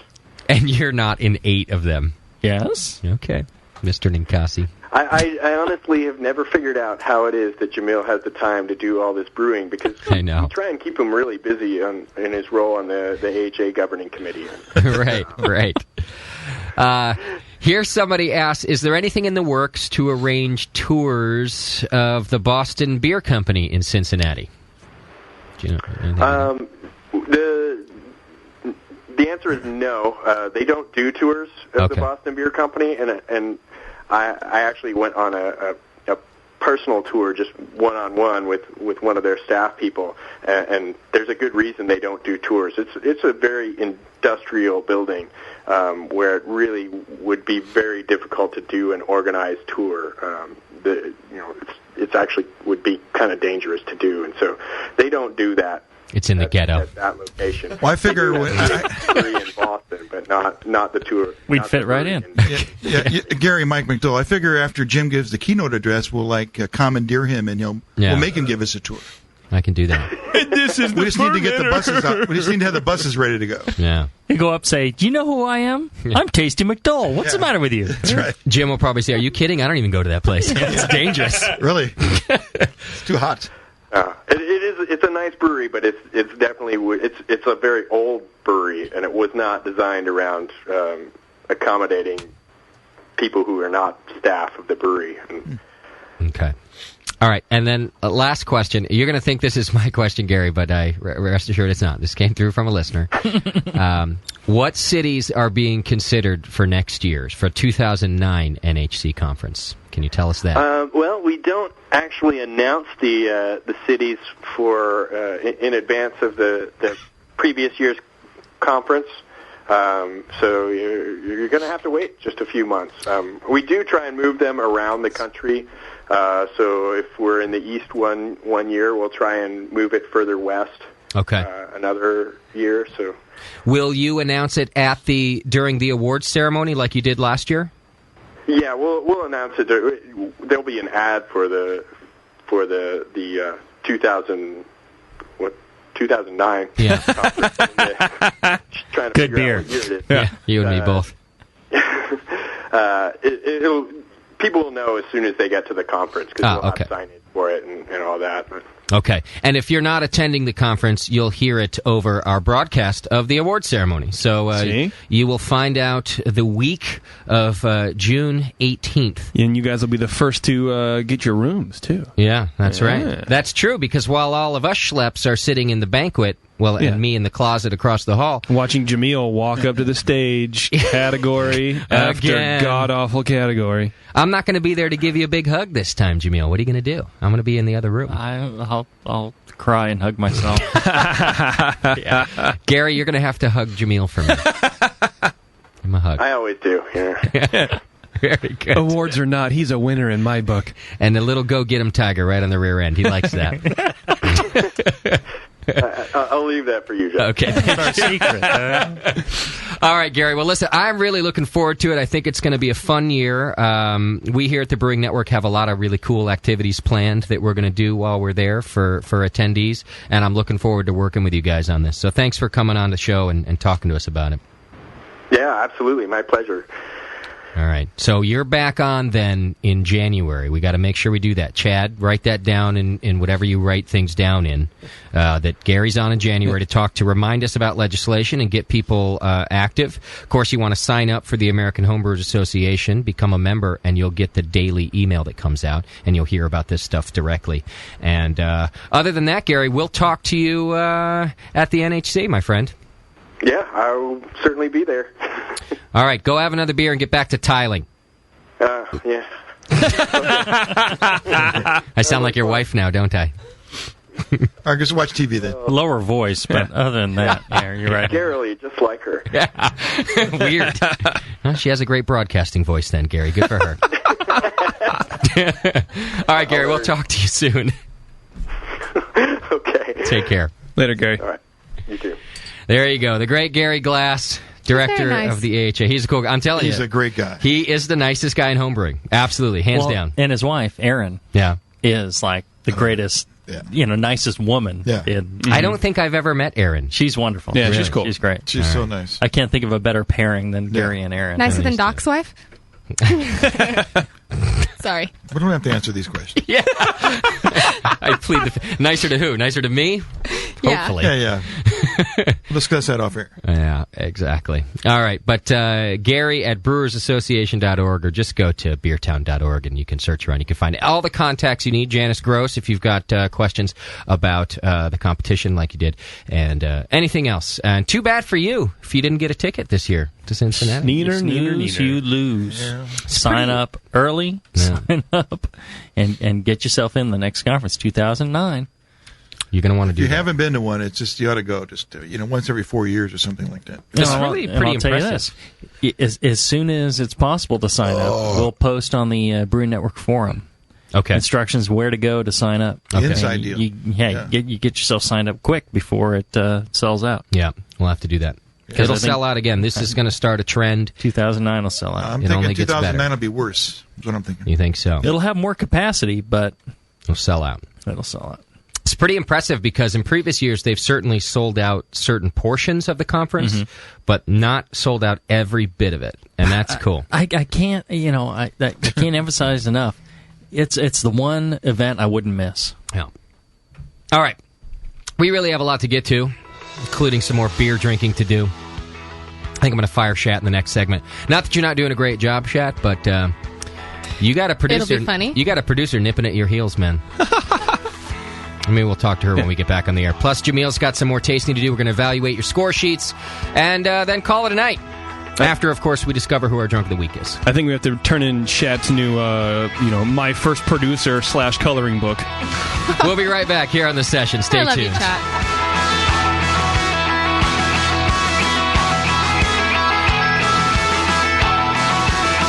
You're listening to the Brewcasters. On the Brewing Network.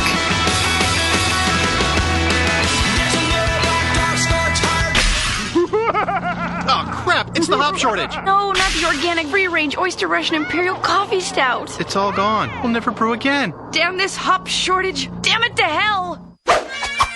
Oi! Away off your wee hop shortage. Who are you? A Scottish 80 shilling, and you cannot brew a Scottish 80 shilling like you was mixing cement with hops instead of gravel, you great ass. Use less hops, brew more beer. Northern Brewer has kits and ingredients for dozens of worldwide beer styles that don't require a lot of hops to make a great pint, like the bloodthirsty and abusive Scottish 80 shilling. Keep drinking great beer. Order at northernbrewer.com and get flat rate $7.99 shipping anywhere in the contiguous U.S. One beer kit, $7.99 shipping. 1 million beer kits, $7.99 shipping. Together we can beat this hop shortage. My lambic! It'll only f***ing help it.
Attention homebrew shop owners. At Fermentap, they know you're tired of buying the same old gear that everyone else has. That's why Fermentap offers the newest and most cutting-edge brewing equipment known to man. Since 1998, Fermentap has been leading the fight against the boring and mundane by offering strange, unique, and just plain smart equipment.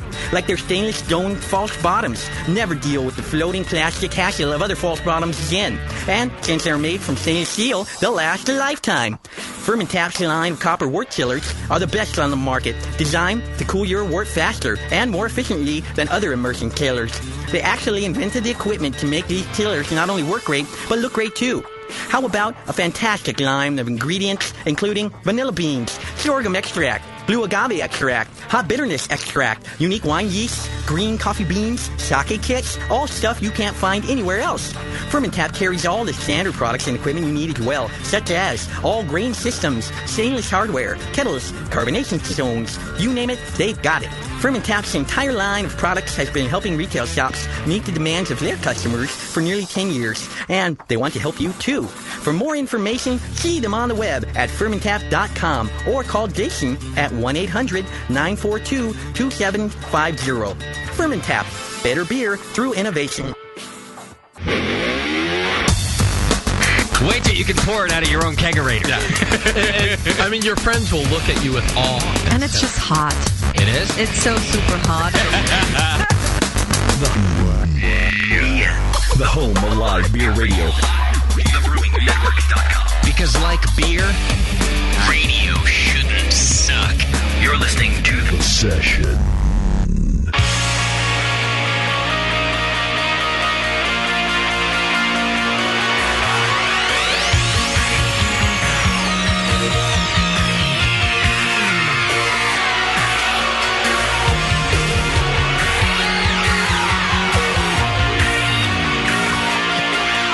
All right, welcome back to the program, everybody. Things are getting wild around here. Lots of things going on. Shat actually quit during the break. Oh, yeah. I asked him to get everybody back in the studio, and he looked at me right in the face, and he said, I quit. It was great. He just walked right out. He quit, and he walked out. I've not seen him. Without another offer, too. I mean, it's amazing. Nothing. I had to get... That's not a better offer. I had to send Bevo out to get everybody back in the studio. He quit. He just looked at me in the face. He said, I quit. He'll be back. You give him too much crap. They always come back. He does a good job, and you give him too much crap. Well... Yeah. I told him that was in his job description. His first job description when he said, well, what is it that you want me to do? I said, I want you to take all of our shit. That's basically what's going to happen. You ought to at least, give him a little rub, every once in a while like you do to me to keep me entertained. That's true. Keeps you on the payroll. Hey, look who's here. Doc is back. I would, but we don't have a microscope.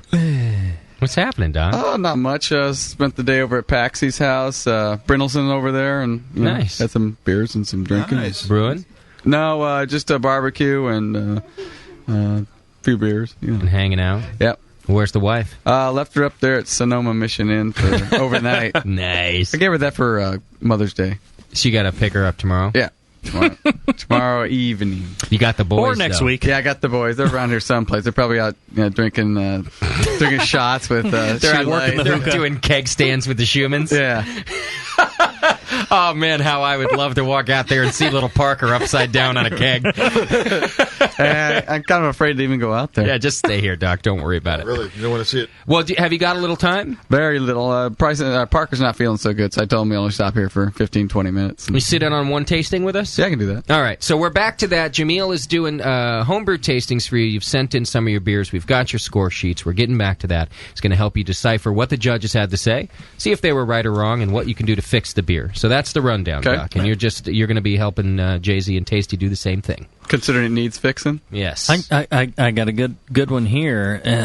Larry Nadeau, Labruski from Laguna Niguel, California.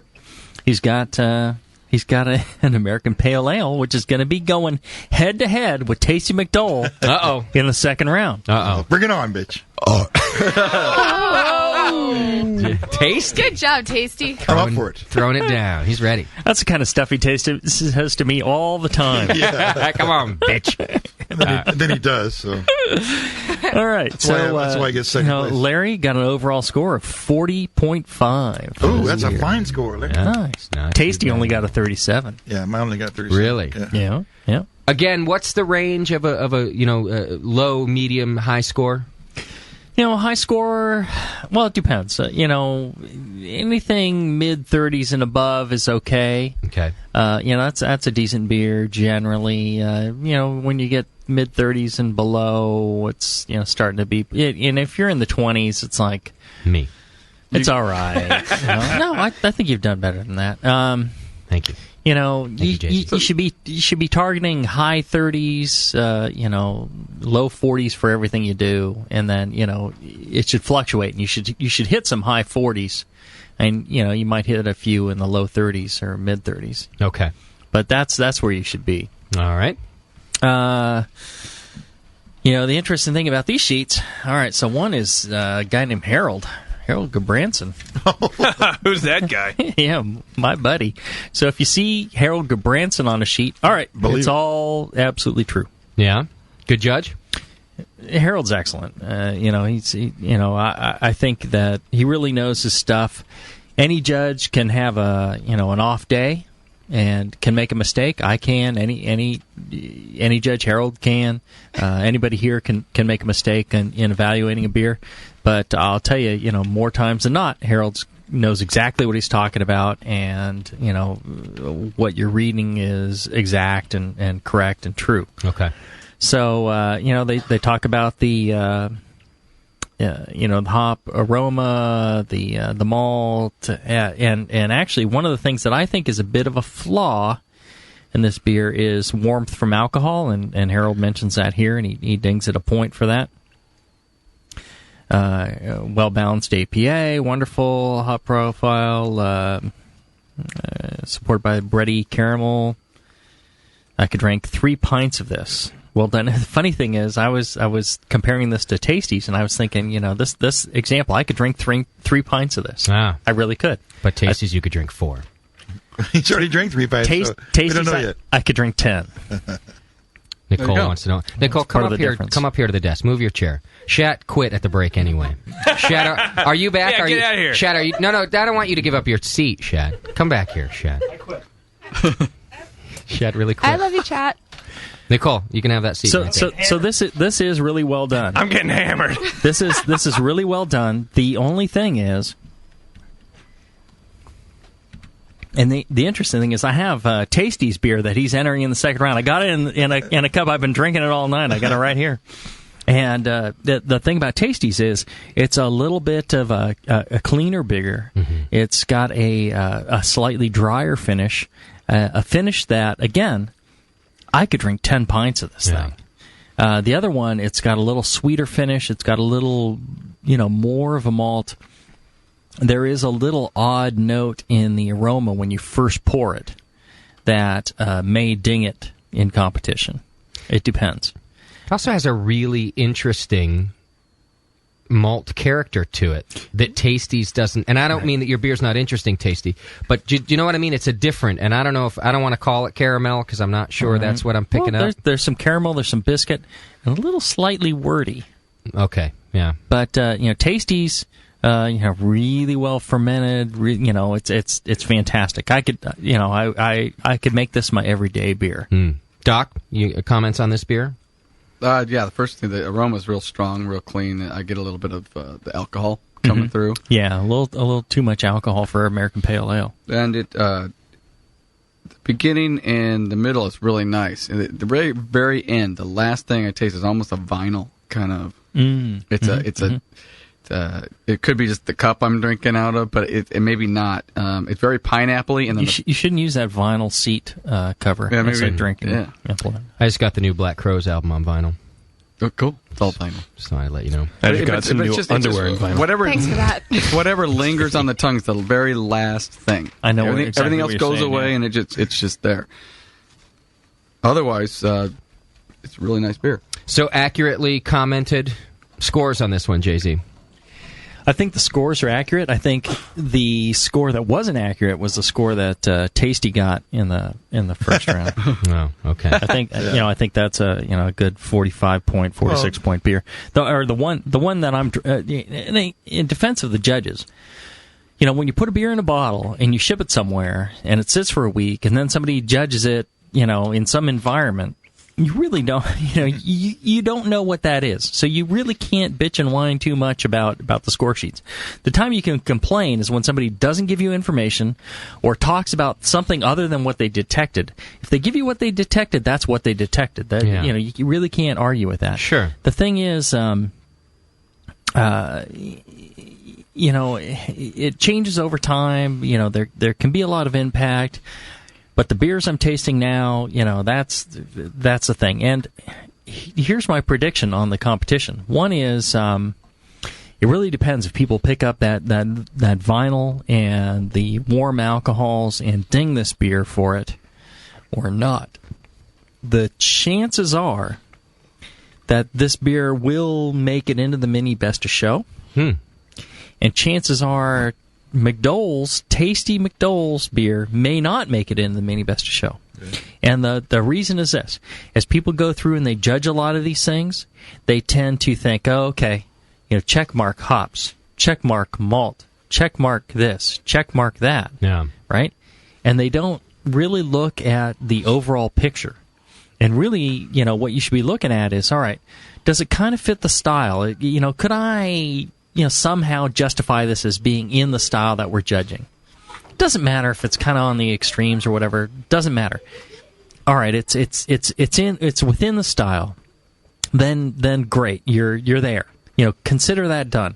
Then it's brewer skill, and how drinkable the beer is. Mm-hmm. I'll tell you, Tasty's beer is a far more drinkable beer. Again, I could drink, many times more that beer than I could of the other one. The other one's great, and I could drink 3 pints of it. Yeah. But that's kind of the difference. But I think that's kind of lost on a lot of judges. And I think if Tasty doesn't place with that, it's because again people are just ignoring their trying to find flaws and trying to check things off a list. Or there are 3 unbelievably nice American Pale Ales above them. There will be more than likely. I mean, there will be, couldn't it? There will be. Oh, yes. Well, all right, let's wrap this beer because you did mention a couple things about it. So how about things to fix on it? You mentioned it was wordy. Is that something that needs to be fixed? A little bit, yeah. I would think, a little better fermentation. I think you'd get a little better attenuation, and that would improve drinkability as well.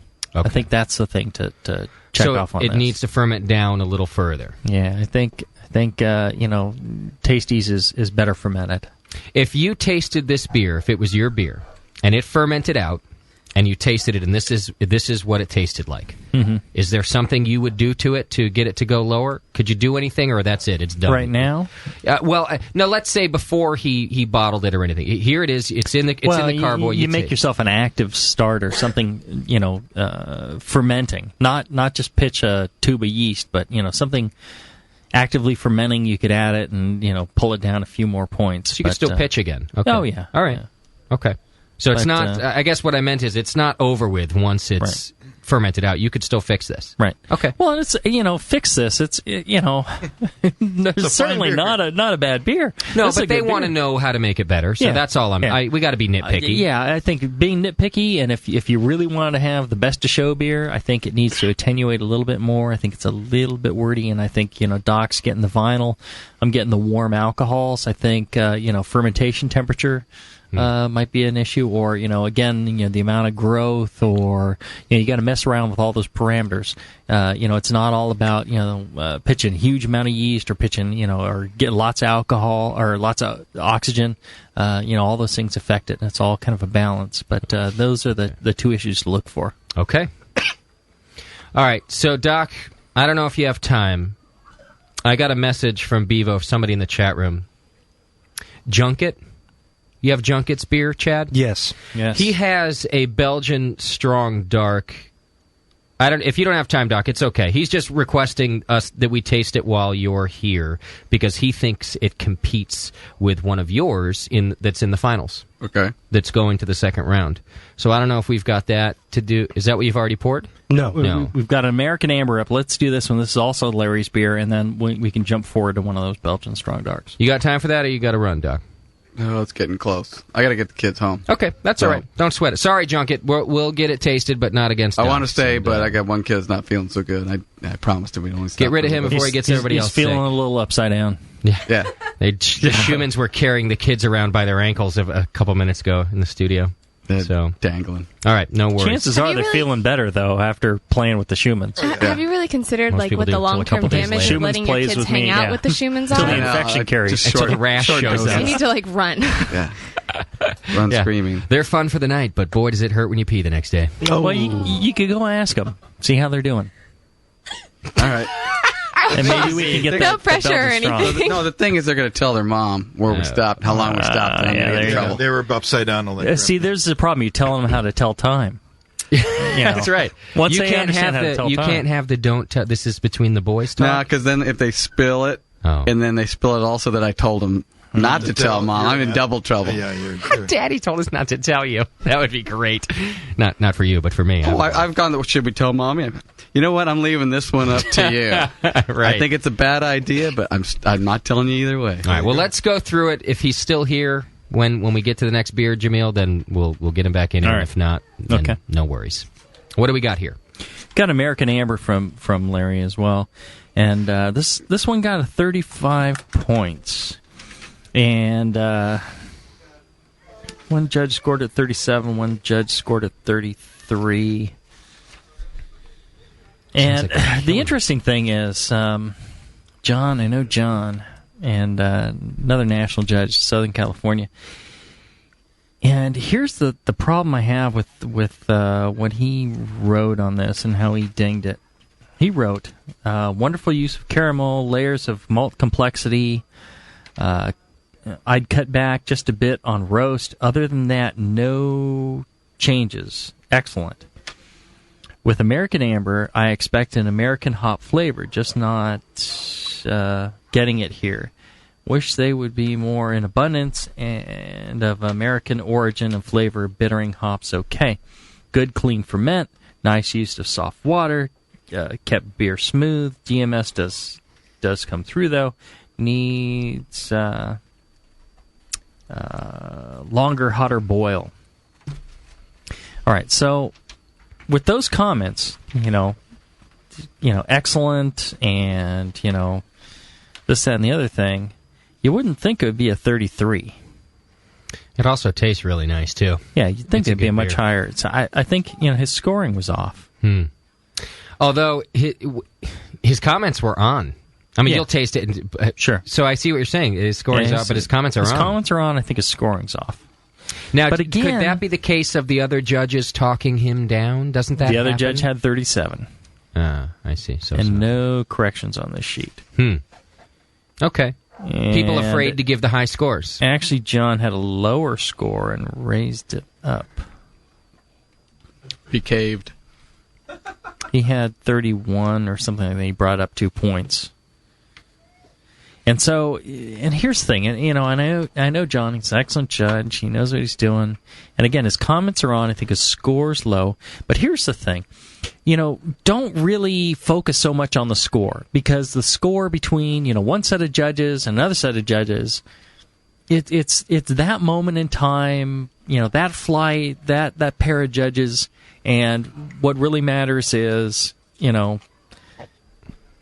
kind of the overall, status of that one versus, I scored this here and I scored that there, but, it really isn't, apples to apples. And you really have to, keep that in mind. So I think that score, probably should have been a 37 as well. And, it may have placed or may not. That's a really tough category, those American ales, because there's, probably a good 50 entries in there. So, you could be, there's 10 really excellent beers in there. Yeah. And, you just... Yeah, then it's just luck to get you down to the last 3. It's kind of crapshoot. But, good beer. I think, I like this those beer. comments were right on the money from John. Yeah, definitely he's right about the American hop part, right? Because it's very English. Well, there's American hops in there. It's just, they're not really prevalent, I think. And, it's a little bit wordy again. Yeah. Similar to the pale ale. And a little bit roasty, like he said, too. Although, now, if I were...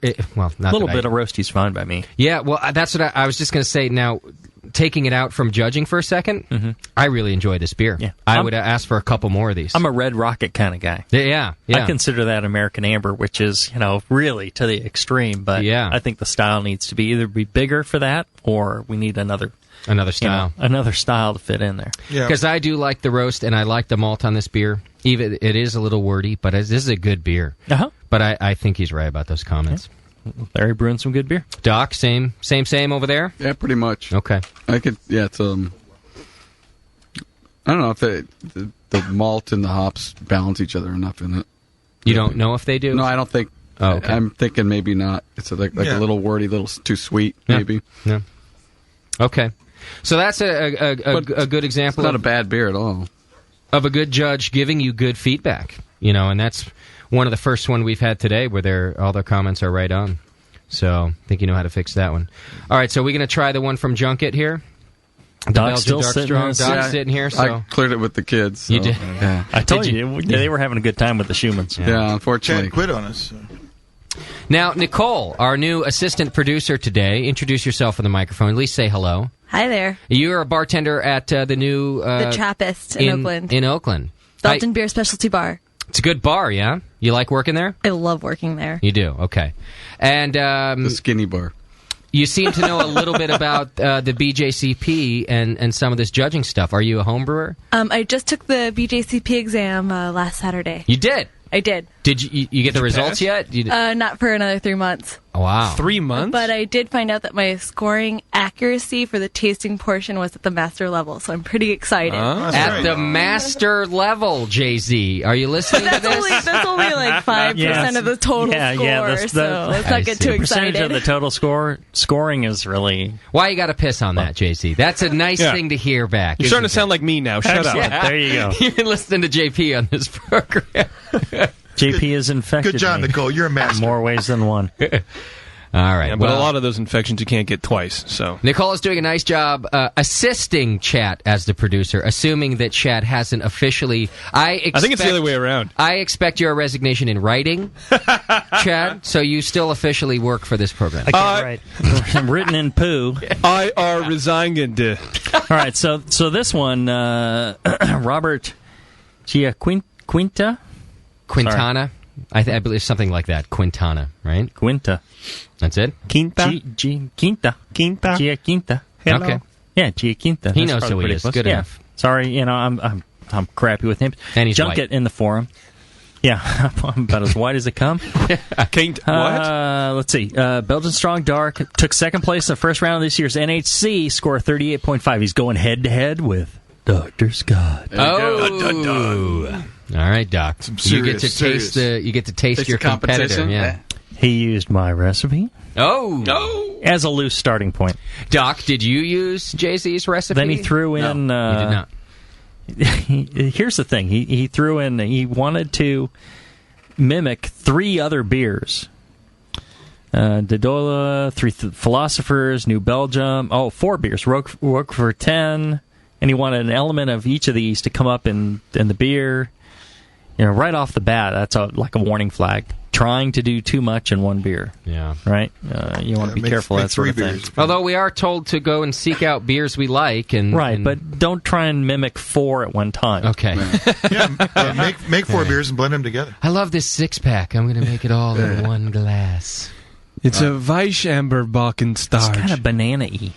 Yeah, I'm getting that in the nose. Mine's banana-y. actually West Veteran Clone. That's where mine's headed towards. But this one, yeah, it's right in the nose. Flavor's nice. Sweetness seems to persist. It is a little sweet. Right. He was worried that it was to him, it's cloyingly sweet. No, not cloying. It's on the sweeter end of the best commercial examples you'd find. But, there are some that, get that sweetness, and some of them are far more dry. I'm sorry, what style is this again? I apologize. Belgian Dark Strong? Does that really matter to you? If I told you it's like Mars? No, I just want to sound important. Yeah. What style is this? Yes, this is very much to the style of whatever the style is supposed to be. Well, I think for a Coors Light, it's great. Yes. Parker thinks it's pretty good. I was going to whisper, the Latimer kids are tasting your beer, dude.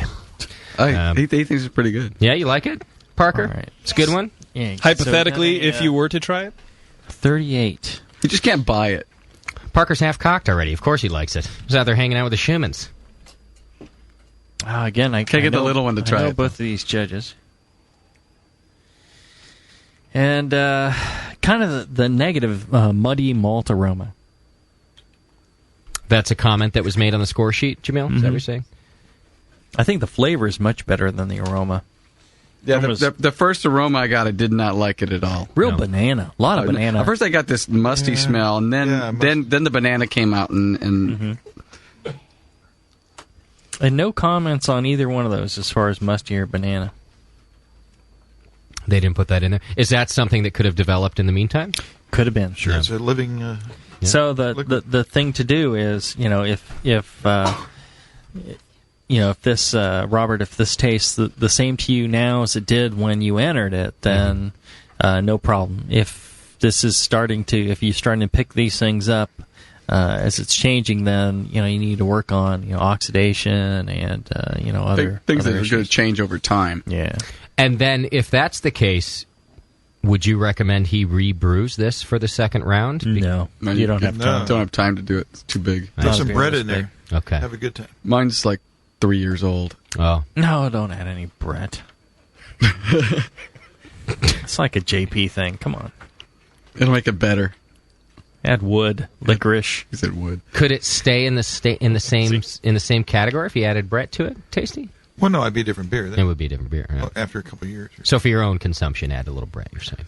Oh, yeah. Not for the second round. Yeah, the interesting thing is this will get it depends on what's in there now. Mm-hmm. If there's something, a bug that's drying it out versus if it's really clean, what's going to happen is the hop bitterness is going to just drop over time and it's going to get sweeter. It's already pretty sweet.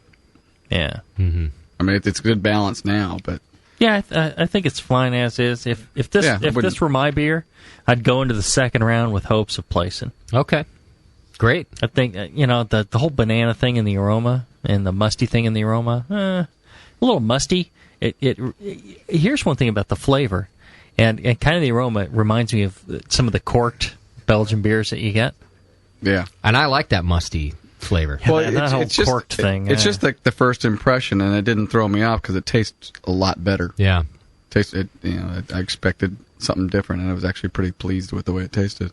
So aside from those two things that you guys picked up that weren't on those score sheets, the judge seems to be right on there? Yeah, I think this is fairly accurate, and both of them commented on kind of a, there's too much going on in the malt character, and I think this is an effect of what he was trying in his recipe and trying to hit all these different things. But the recipe's okay.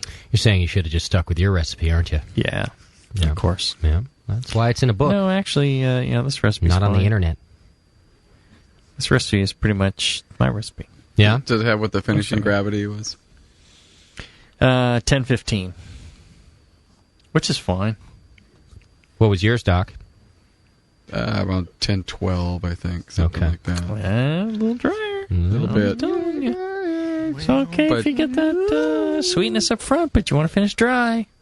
Belgian beers, you want to finish dry. It's tough with these big ones, though, to get them dried out all the way down, attenuated. Yep. The big ones are tough. It's easy to stall out at 10-20. But you like the big ones, don't you, Justin? Every now and then. You like a big one? Every now and then. You like a big one? Not all the time. Sometimes you're in the mood. Sometimes you just want to mellow out with a medium one. Right. But sometimes you like these when you're big relaxed, dark ones. You can take a big dark one. Yeah. You can't take a big dark one every day of the week. Just when you're in the mood and you're relaxed, you're ready for it. Yeah, it'll wear you out quick. Oh, yeah. Sometimes you got to throw in a nice cream one every now and then. A pale, light one. Maybe a pale small one. A small, pale, thin one. Once really you've had pale, you never go back. Kind of clears the palate and... a little pale. What are you guys talking about? I don't get it. Beer. Big beers beer. versus... you don't get beer? Oh, okay. It's not the size of the beer. Occasionally it is the size. It's how fast you finish it. Yeah. What you do with That's it. right. Gotta be able to finish it. I gotta make JP a shirt that says that. That's pretty Toss good. it back. Yeah. Feel it in the back of your throat, right, JP? That's right. All right, we're powering through these now. What are we Chris going for Dodge, next? Brayton in the chat room. Okay. 888-401-BEER, that's the number if you need it. Plus, you can join Bevo in the chat room. I was very close to calling you Beverly. I don't know why. Oh. Not do that. Everybody will know her real must name. Be the alcohol. Okay, this is my last one. I got to get the hell out of here. He's got a Red Rocket clone. All right, so one more tasting with So do Doc, I. and then Doc's got to go. And I think this is from the Brewing Classic Styles. It sure looks like it. It has malt in it and some hops. Anybody want to hand me a copy of the book? And it's fermented. You're claiming every recipe I've seen. It. Come on. Well, I mean, look at this one. That's sure, malt and hops. Yeah, right. Looks exactly like it. And it's crystal malt. That's this year's competition MO. I'm pretty sure this one is a Brewing Classic Styles one. You know that over at the... So it's excellent. Therefore... You know that Ray over at the Brewers Association is keeping an eye on these recipes as well. He wants to know how many of these are entered in the competition. I know he does. He wants to know how well that book's being used. I bet he's checking this out. He probably has a spreadsheet of how many I don't think he cares. You don't think so? I think he wants to know. You know, as long as those books are moving out of the warehouse and he's having to order more, then he's fine. Happy, yeah. They're flying off the shelf. All right. So what do you think of this beer? It does not taste like that recipe. All right. It's a Red Rocket clone. Is that what you said at the beginning? Yeah, it's not as rich and full and rockety. Rockety, no. Tasty. Yeah, the Rocket's much maltier and a little roastier, a little roastier. hoppier. It's a redder beer. You know, it's going to have that red roasty. Yeah, this one comes up tan head kind of beer. You know, this one comes up more sweet than malty. with a roast finish. It's kind of there's something missing in the middle there. How did the judges comment on it? Did they seem to be accurate? They gave it 22.5 points, which I think is a little brutal considering, forget it's a Red Rocket clone. It's an amber. No, I wouldn't give it a 22.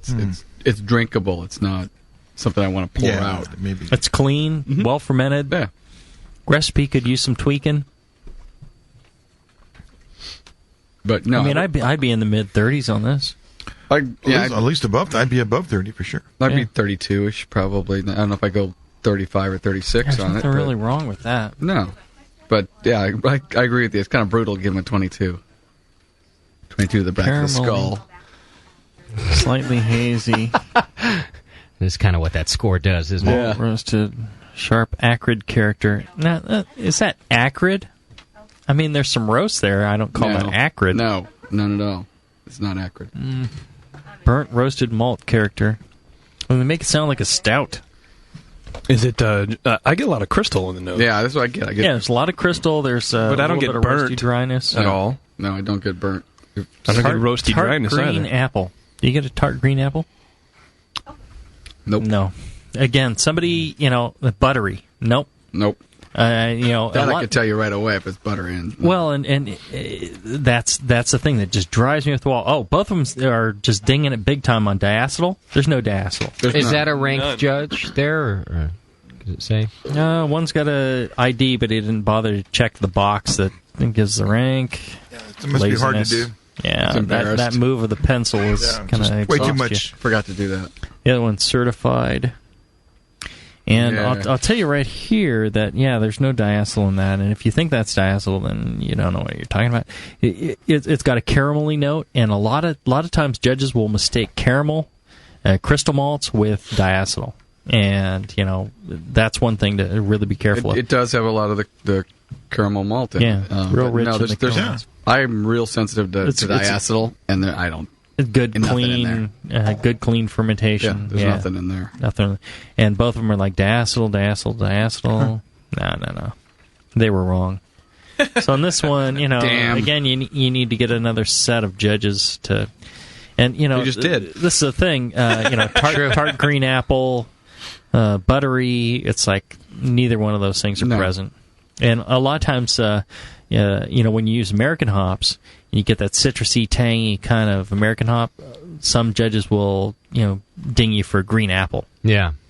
And, acetaldehyde, it's part of the process, and it's easy to end up with acetaldehyde green apple in your beer, but that's not it. So it's just that's a mistake on the judges there. All right. Well, again, proof that you need to put these in a couple of different competitions. Yeah. All right. It's definitely a much better beer than it's scored, Chris. Okay. I have to take a break, but speaking of entering in other competitions, there is a Brewing Network sanctioned competition coming up. We've told you about it before. Jamil has told you about it. We've done it on this program. It's the 21st Annual Southern California Regional Homebrew Championship. It takes place on June 22nd of this year, and we have supported this competition for a couple of years now. It's really it's a well-run competition that they do here out of Southern California, and they get a lot of entries, and we really want the Brewing Network we want the BN Army to show up in force this year. The first year that we promoted this competition, we showed up in force, and we kind of slacked off last year, and I'd like us to get right back into it. I know Doc's going to enter, and Shat's going to enter. We were talking about getting Tasty to enter. JP is going to enter into this. So it's really a good competition. Entries are due on June 14th. You know that date because you can mark your calendars by our 3rd anniversary party. That's when your entries are due. I thought it was Valentine's Day. You can go to hopheads.com. Hopheads.com. You'll get all the information that you need. The entry fee is only $5 per entry, so it's cheap.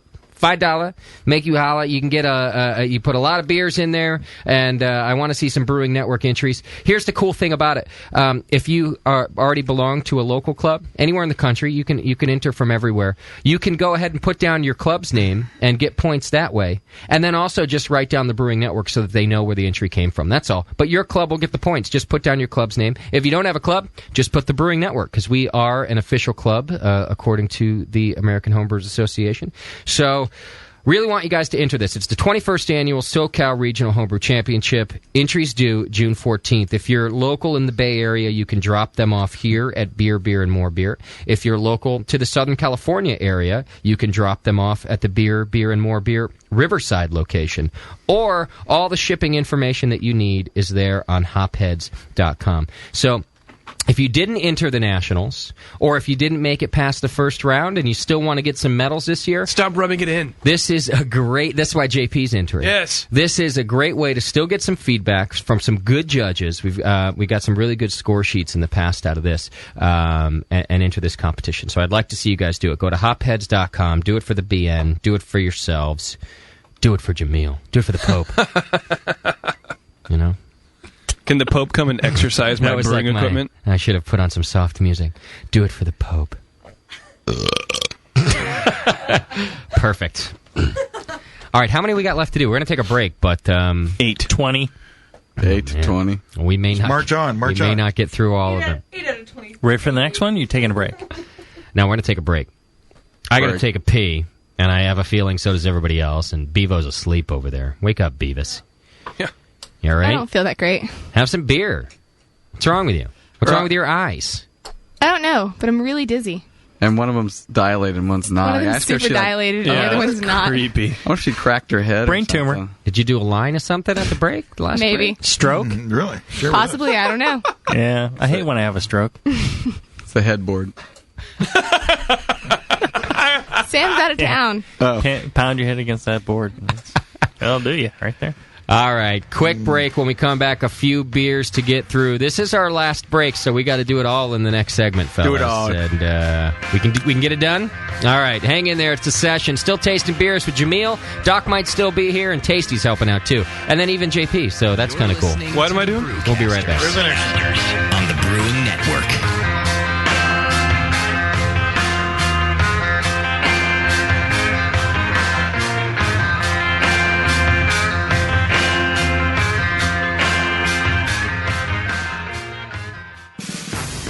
Every year, June 14th is remembered for many reasons. The U.S. House of Representatives passed the 1937 Marijuana Tax Act. Hawaii becomes a United States territory. Boy George's birthday. Margaret Jones was hanged for witchcraft.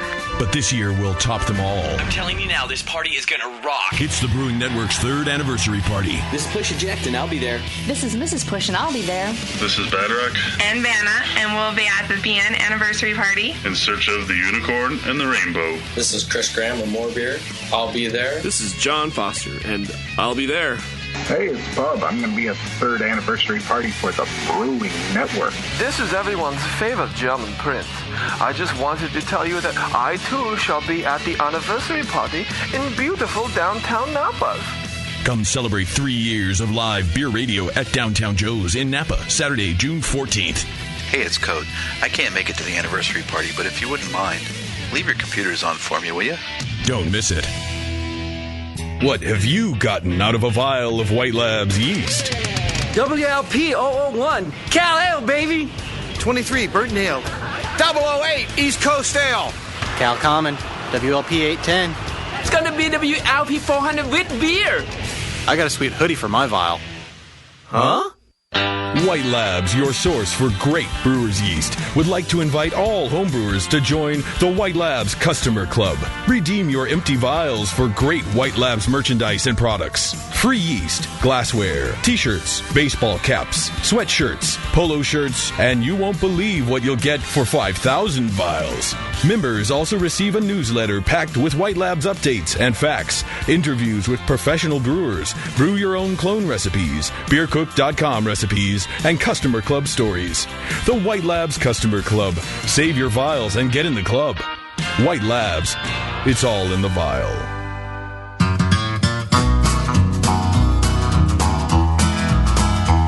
Now the weary week has ended. It's payday on the job. Let's go down to the local and mingle with the mob. You'll meet the dinkum Aussies, rough and ready as they are, with hard faces brown as leather, lined up around the bar. Someone is sure to greet you, you chaps I'm glad to see. Come on, you pair of somethings, and have a drink with me.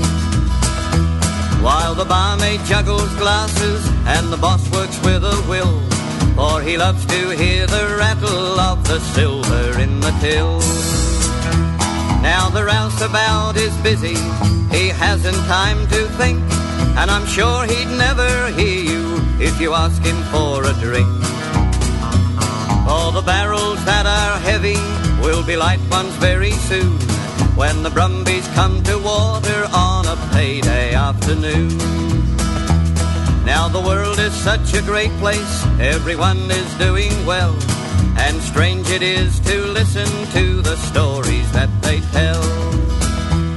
Some are riding bucking brumbies, some are up north in the cane, some are growling at the weather and a wishing it would rain. And there's old Jimmy Woodser in the corner by himself, telling stories to the bottles that are standing on the shelf. Oh, he once was high and mighty, though forlorn he's looking now, in a hat that came from nowhere and a torn old Jackie Howe. Now the clock is moving onwards, the lightweights have their fill, but those with more horsepower are staying with it still. Some have already had it and are laid out in a swoon. They'll be grumpy when they wake up on a payday afternoon. Hear the henpecked hubby saying, what will become of me? For I told my little woman that I'd hurry home to tea. She's going to play old Harry and wail like one bereft, when she digs into my pockets and she finds there's little left. But if he uses a bit of blarney, she'll forgive him very soon, 'cause wives are tender-hearted on a payday afternoon. Yes, the weary week has ended, it's payday on the job. Let's go down to the local and mingle with the mob. And when you've sunk a dozen, you could climb up to the moon, or walk to Booraloola on a payday afternoon.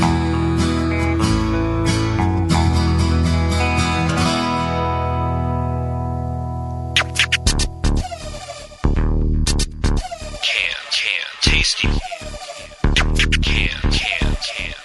Tasty. Tasty can. Tasty can. Tasty can. Tasty, tasty, tasty, tasty, tasty, tasty, tasty. Nico Frage can. Nico Frage. Frage. Nico Frage. Nico Frage. Hi, I'm Frage.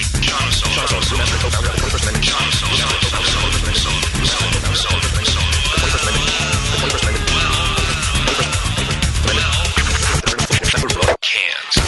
Sean O'Sullivan, brewmaster at 21st Amendment Brewery and Restaurant on 2nd Street. Brewery and Restaurant. Well, the neighborhood has really changed over the years. Well. Tasty. Brewery and Restaurant. Can. Tasty.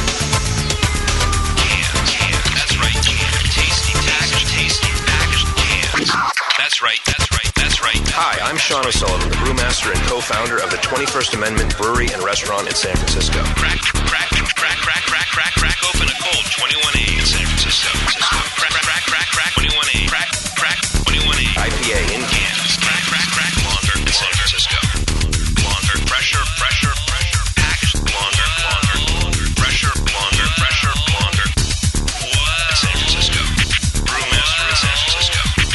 Well, that's right, cans. Tasty packaged. Can. Local neighborhood brew pub. Hi. Well, I'm Sean O'Sullivan. Tasty crack can. Tasty crack can. Brewmaster and co-founder of the 21st Amendment Brewery and Restaurant in San Francisco. San Francisco. Tasty brewmaster. San Francisco. That's right,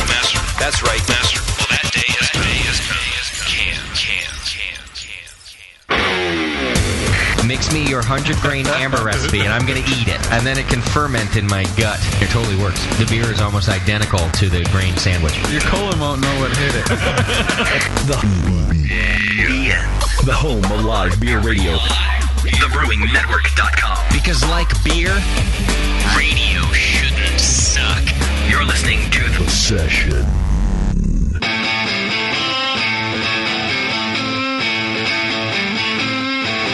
You're listening to the Brewing Network. Because like beer, Radio shouldn't suck.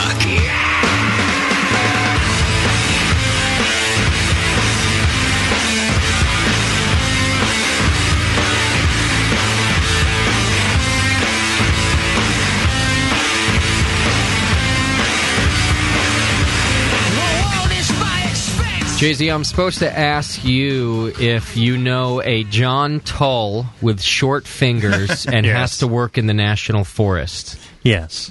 John Tull is one of my greatest friends. Oh, okay. Yeah, he's missing a finger or two. I don't know. I see. Motorbike accident when he was a kid.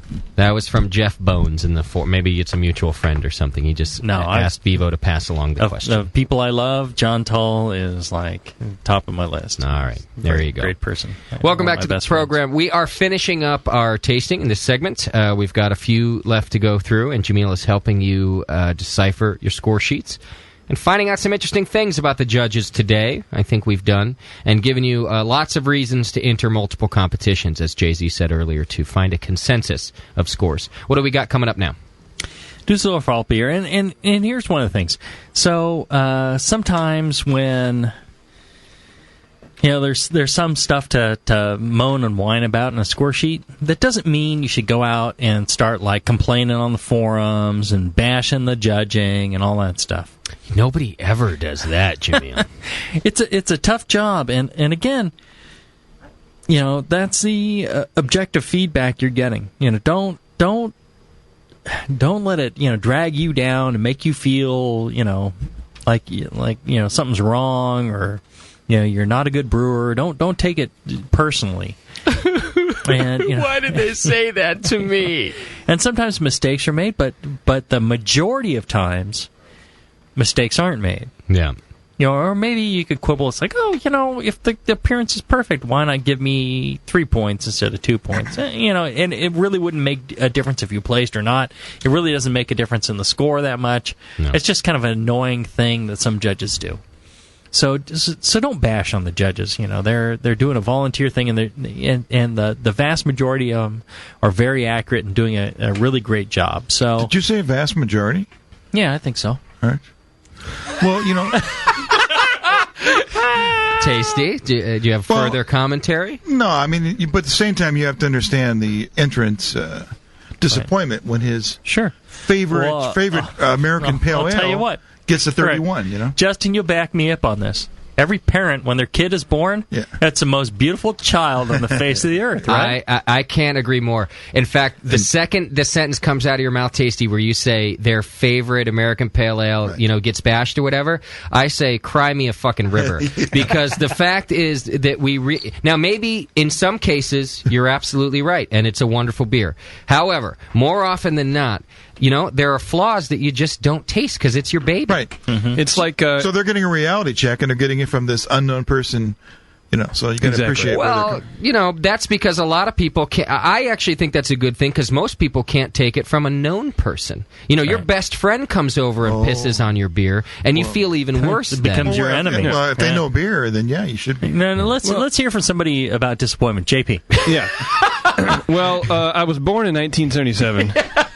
And ever since then, I felt the world was just not your family's so your disappointment. Oh, no, didn't think you were cool. Mine. Well, it's kind of like your farts. Okay. Where you can smell your own. So bad. That's fine, but someone else rips one, and it's like, that is god awful. Exactly. It's just like your beer. Your beer is great. Yeah. Everyone else's beer, not so much. Now, Tasty, I'm with you in the Now, take a moment to realize that these people have put a lot into this beer. Oh, yeah. It's their. Don't bash the thing. Right. Come on. No offensive comments on a score sheet whatsoever. Agreed. If you focus on the positive, no matter matter how limited it might be in your opinion, focus on the positive. Yeah, if it comes out of the glass, make a big comment. Exactly. You get liquid in the bottle. Yeah. Wow, good job. There you go. There's 13 points. Yeah. And I'll talk up everything that's good about it and try and be constructive about what might need to change.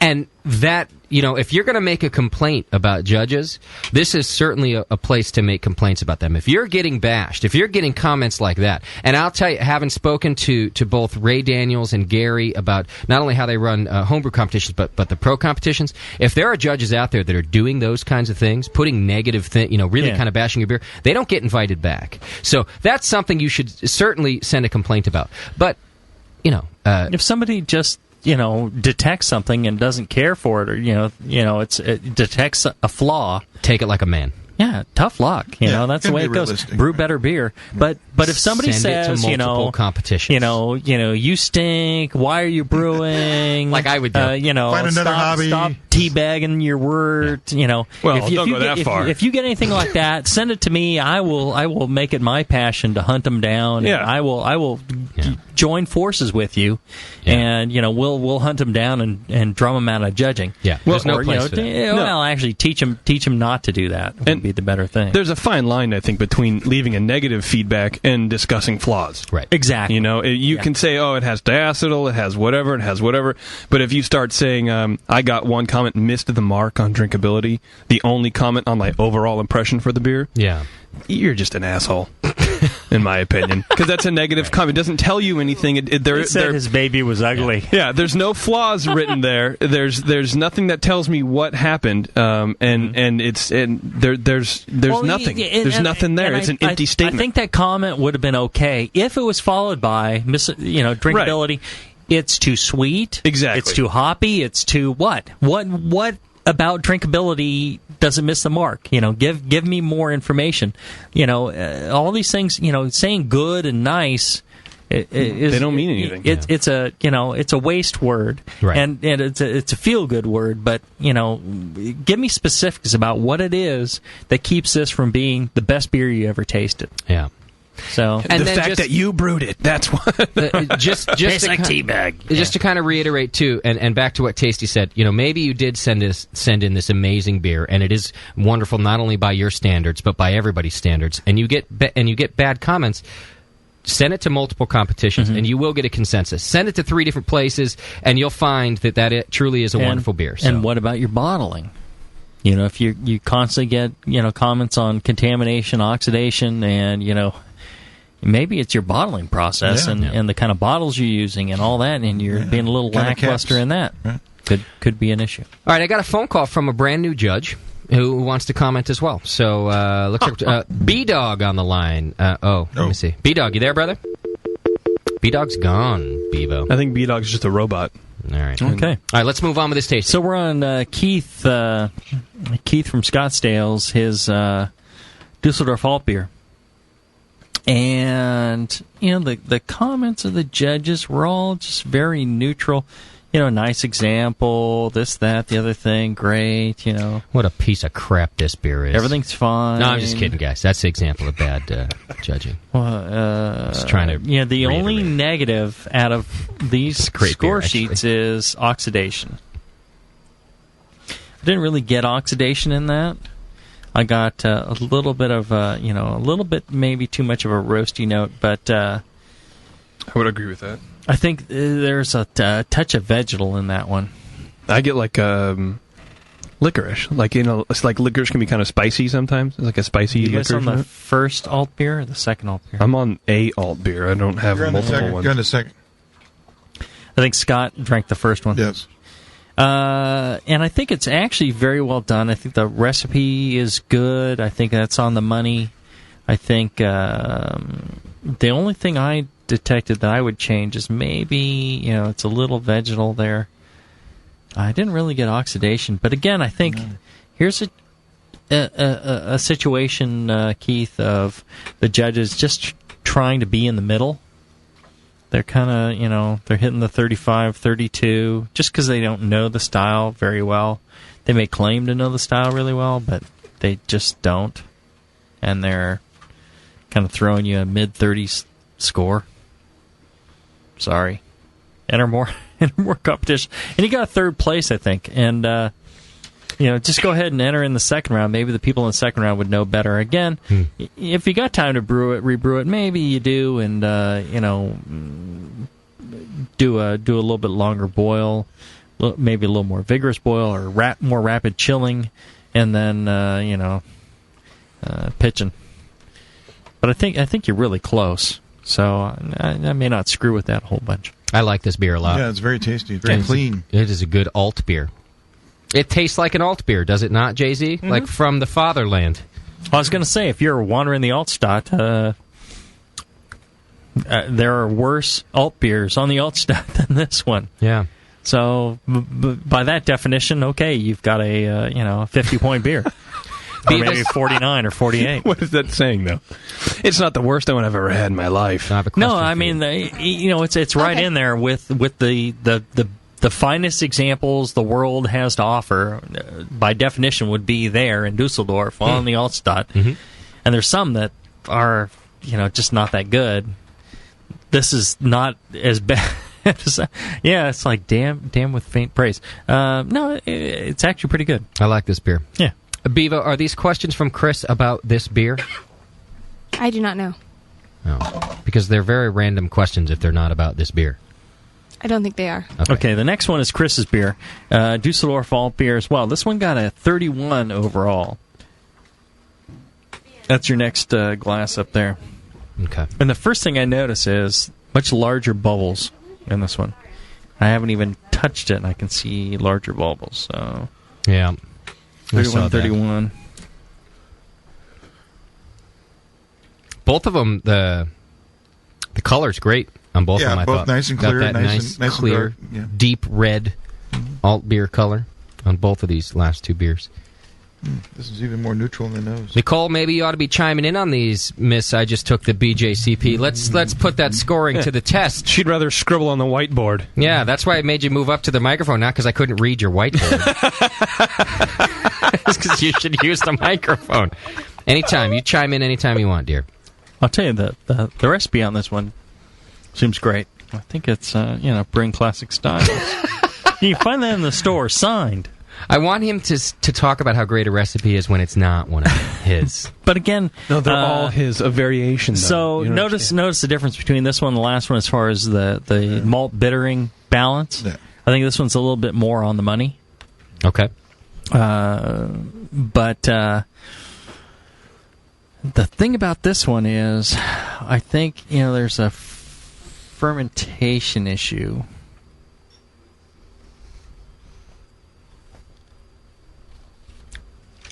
This one's Chris's.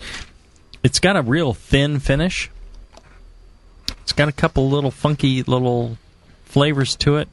I think that it's a fermentation thing, or maybe it's in bottling. Again, make sure your bottles and every inch of your process in bottling is as sterile as possible. The funny thing is, the judges really didn't know what they're talking about. They're talking about strong citrus aroma going on when swirled. This is Eric with an A, is the judge. Eric with an A? You should have used European noble hops. Eric the asshole. Should have used... Hey, you guys, knock it off. You should have used European noble hops, right? Hey, come on, it's a tough job. I don't really think he's an asshole. I called Chad an asshole today. I don't think he's an asshole. I wish every inch of Chad was sterile. All right, and and John was the other judge. He's American hops. Both of them said American hops citrusy profile. They're talking about, they're just going on and on about how it's inappropriate to use American hops. You need to use European noble hops. Yeah, well, if they were available right now, you jerks. No, if you were a judge, and I'm telling you, this guy used he used Magnum and Santiam. This is the judge bashing show. But again, that should be fine. But again, as a judge, don't assume that somebody used whatever you're detecting. If you say, hey, it seems kind of citrusy, just say it seems kind of citrusy to me. I'm getting grapefruit, or I'm getting oranges, or I'm getting lemons, or whatever. Don't say you should have done something else. It's like, well, obviously you used American hops, and that's wrong, and you shouldn't have used American hops. You should use European hops. It's like, shut up. You don't know what was done at Brew Day. Exactly. You don't know what made this beer the beer it was. Yeah, you're just barring the guy's nose and mouth. Come on. Right. I mean, that's all you really want from me.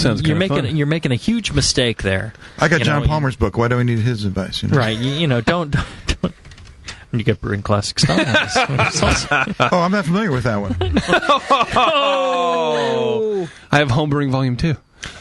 Good body and carbonation. I think the body's a little thin on this. What also it does, it devalues the rest of the judges' comments. That might be pretty good. If you assume stuff, I had someone say, "Don't use so much black patent in a stout." I mean, there was none in there. Right, exactly. So don't tell me what I did and didn't do. Right. And now the rest of your thing I could wipe with. Exactly. I agree with you 100%. I got a big pile of those. Absolutely right.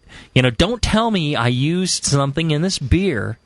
You have no idea what I used in this beer. You weren't there, and and you should have been, and that hurts. The whole process, and the interaction between the ingredients and the yeast and all the handling, everything that happens, can make flavors that you have no idea. This, so you can talk about the flavors, right? Just don't presume to know exactly what people put in the beer. Yeah. Are you taking this down, Nicole, as a new judge? Yeah, listen up, Nicole. Got it. Otherwise you seem like an ass. No offhanded brewing tips, please. Not you, Nicole. You don't seem like an ass. The other people. Thanks. So again, I think although we don't know there's you that something well, in here that's made this ferment out a little bit more than it should have. Mm-hmm. That's yeast, I think, is what happened. Do you find it a little astringent? Well, what is that weird flavor that's in it? I think it just needs to be a bit sweeter. I think that would hide what you're getting. But dry finish. The reason it's not sweeter is because, again, something is over-attenuated. Somebody ate this, a wild yeast or a bacteria of some kind. Lacto, maybe? Sure. I'm not getting that. It does have an acid. My guess would be lacto. Yeah. Is that it? I do have that caller back in the line. A new judge wants to comment. I think, right? Mm-hmm. B-Dog, you there, my brother? Yeah, I am. Who's this? My name's Jan. Jan. Mm-hmm. So what's your question, dude? I have 33 double D. I'm a relatively new BJCP judge. I took the test back in October. Judging about like 3 competitions. So in all that, I'm still pretty new. Okay. And I just wanted to, just say I agree with a lot of things Jay-Z's saying.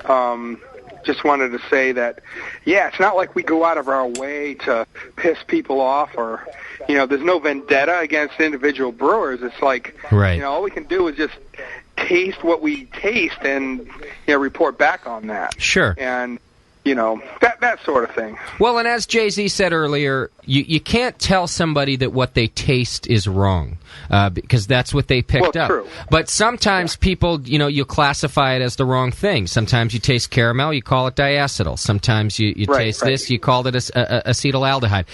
So you could certainly label things wrong, but you're right, that you can't tell somebody that they didn't taste something. And it's a matter of experience. And this is why they put experienced judges on the same panel with less than experienced judges. With less, exactly. And that's all I was trying to call in to say was, basically that sort of thing. It's not like it's, a lot of guys say, oh man, they just diss my beer. They hate my beer. It's not my beer. It's a beer that came along in the flight, and you're right. You have no idea whose beer it is. Yeah, nobody is intentionally, And I think as long as you go with, I detected this flavor, this aroma, this texture. This is this is what I saw. This is what I felt. This is nobody can ever say you're wrong, right? It's like exactly. There's some things where you can say, well, that's kind of a mix.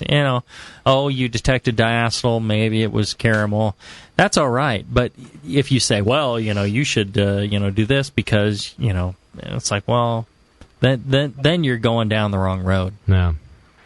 B-Dog, no problem. Did you just take the test when you say you're a new judge? I took it in October. I got my results in March. Okay, and you passed. You're now certified. Yeah, I passed now. And, good. Now I'm recognized. I did pretty good on the written and great. Well, good job. So. Not only congrats, but a thank you because we need more judges. Oh, yeah, you're part of the solution, not part of the problem. Yeah. So thanks, brother. Final solution. All right, B-Dog, take care, man. Thank you. Yep, thanks, we'll talk brother. To you Later. Yep. Bye. Okay. And then just before we start this one, real quick, another question came through, Jay-Z, from one of the listeners. 12. They said the BJCP recommends that the judges give brewing tips and efforts for improvement. Are you saying not to do that? Generally, yes. Okay. I know that's the whole thing is, tell them how they, and I think that comes from an older era, and maybe that's my next jihad is to, It's a good holy war. Yes. But you don't want get the remaining Taliban. They don't want a Jamil jihad. Is that because people can give the wrong suggestions? Well, yeah. It'd be great to give suggestions, and I try to give suggestions, but, kind of couch it. Your language should be, hey, English. Hey, guy. It may be this. It may be that. I could be wrong. Right. Okay. I'm just throwing this out there in case you don't know that you should boil your wort and that you should add yeast. Okay. Try and be a little bit humble. Yeah. Because the person out there brewing, there's a good chance they know, far more than you do about beer, or maybe they know far less. And sure. And if you're truly trying to help and not just be a wise ass, it'll come through, and people will appreciate it. It's like, okay, well, I already know that, and that's not the issue. All right, well, they're just trying to kind of, offer suggestions for somebody who wouldn't be a good brewer already, and Okay. It's the language you use, too. Try like coulds and maybe or watch, instead of don't. They don't have to be definitive. Exactly. Okay. Yeah, there's plenty of room there for adverbs and stuff. Yeah, because you don't know, ultimately. Absolutely. All right. Although don't write a friggin' essay, for heaven's sake. It's a short thing. Right. When you're covering the entire back of the sheet, it's like, you're just like... You're bored. Wasting time. Right, what do we got here? You do it in a few words, get it done. We have a triple. An effed up triple from Robert Giaquinta. Junket in the forum.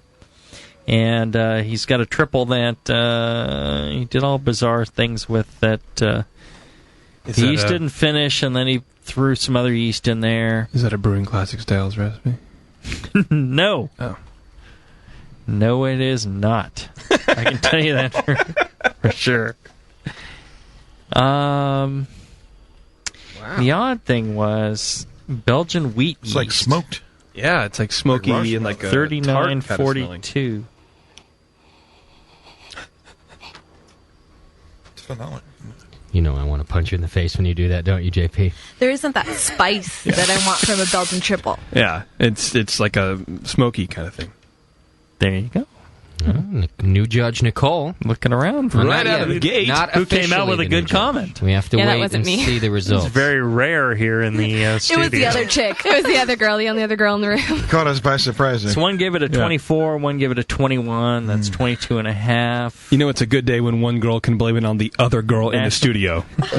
That's right. Yeah, we've achieved a higher stat. And we're not just calling you the other girl. Anybody notice it smells a lot better in here today than it normally does? Yes. Except for Bevo. I took a shower. Whatever. It's overly sweet. Sweet finish, sweet start. And kind of a funky...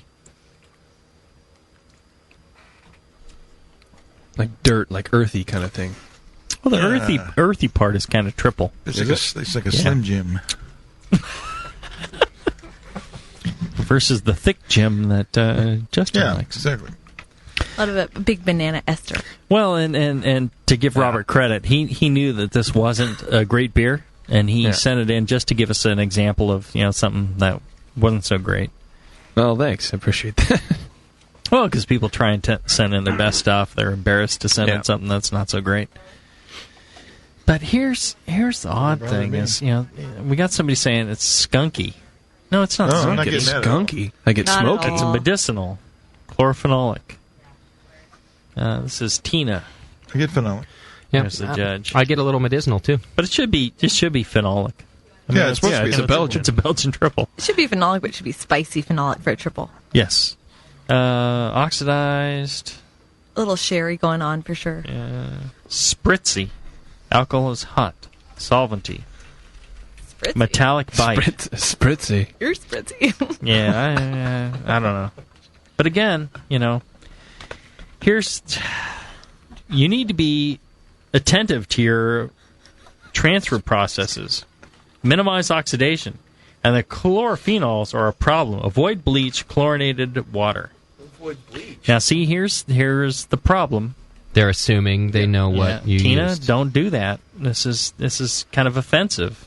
If I was reading that, I'd be like, you know nothing about my brewing process. Yeah, well, you just read it off a sheet of potential reasons why this thing could be, and you want to, No. you're pulling out It'd be better to say, I don't really know what's wrong, what you might improve, but here's the things I'm detecting. Look into, check this, check that. You try and reduce, and that's the thing I try and do. It's like try and reduce this flavor, try and increase this flavor, and then leave it up to them. They can do the research as to how their process maps to those flavors. I tell you, that would be the ideal thing for judges to do. It's like, well, try and reduce this amount, this thing by, this percentage, try and increase, I'm missing this, hop flavor, try and increase it by 100%. Vegetal, try and decrease it by, 10%, 20%. Yeah, that's kind of weird, though.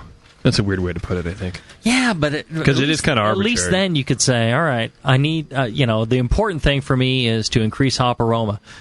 Based on my process, because they'll be like, well, try, adding late hops. It's like, well, I'm already overloading the kettle with late hops, you son of a, mother. Right. So, at least then you can map it to your own process versus them telling you what your process is. Don't tell me what my process is. You have no idea. You don't know who I am. Exactly. I wrote a book. I'm going to cry. So were any of the comments that they picked up in this beer accurate, though? Some are, some aren't. Really not great score sheets on this one. Solvent notes are a real problem. Grist does not seem right. A toasted malt character seems present.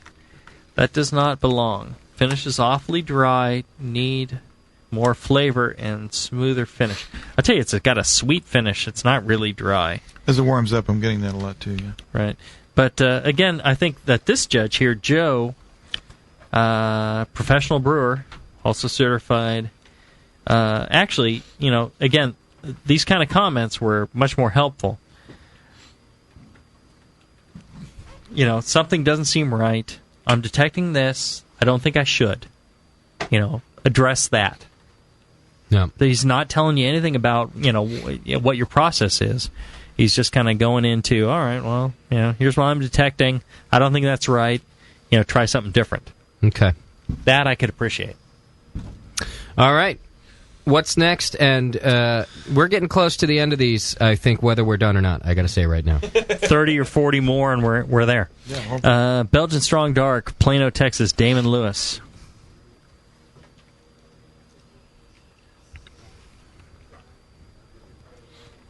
I don't care what's wrong with that beer. I like it. That's a good beer. Sour. Mm-hmm. I don't know if it fits in the style. I'm not judging this thing. I'm just saying my first impression of that taste of beer was I like it. Chad's right. It's got a little sourness to it. Yeah. Maybe that's why I like it. It's got a little lacto and it's not Brett going on. It's dry. The finish is dry. No, this is Belgian Strong Dark with Brett. Oh. That's why.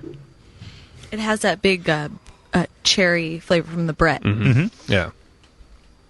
I like it. I think it's a good beer. It's probably would be scored horribly, wouldn't it? It's like you're ready for sour beers. But I would like this beer. That's how we always end up after the show is drinking sour beers. He entered as a Belgian specialty. Okay. As a strong dark ale with Brett. Oh, well, there you go. How did he get scored? 36, 37. What's wrong, JP? Because I entered a California Common. It was your description. Fermented with Brett.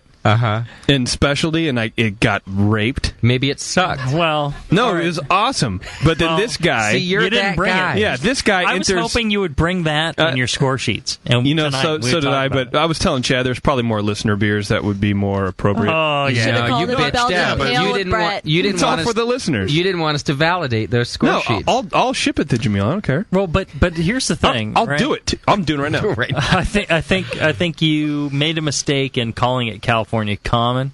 I don't want to make it about me, but since we're on the topic, yeah. But I think you also kind of got reamed on the selection of judges on that. Yeah.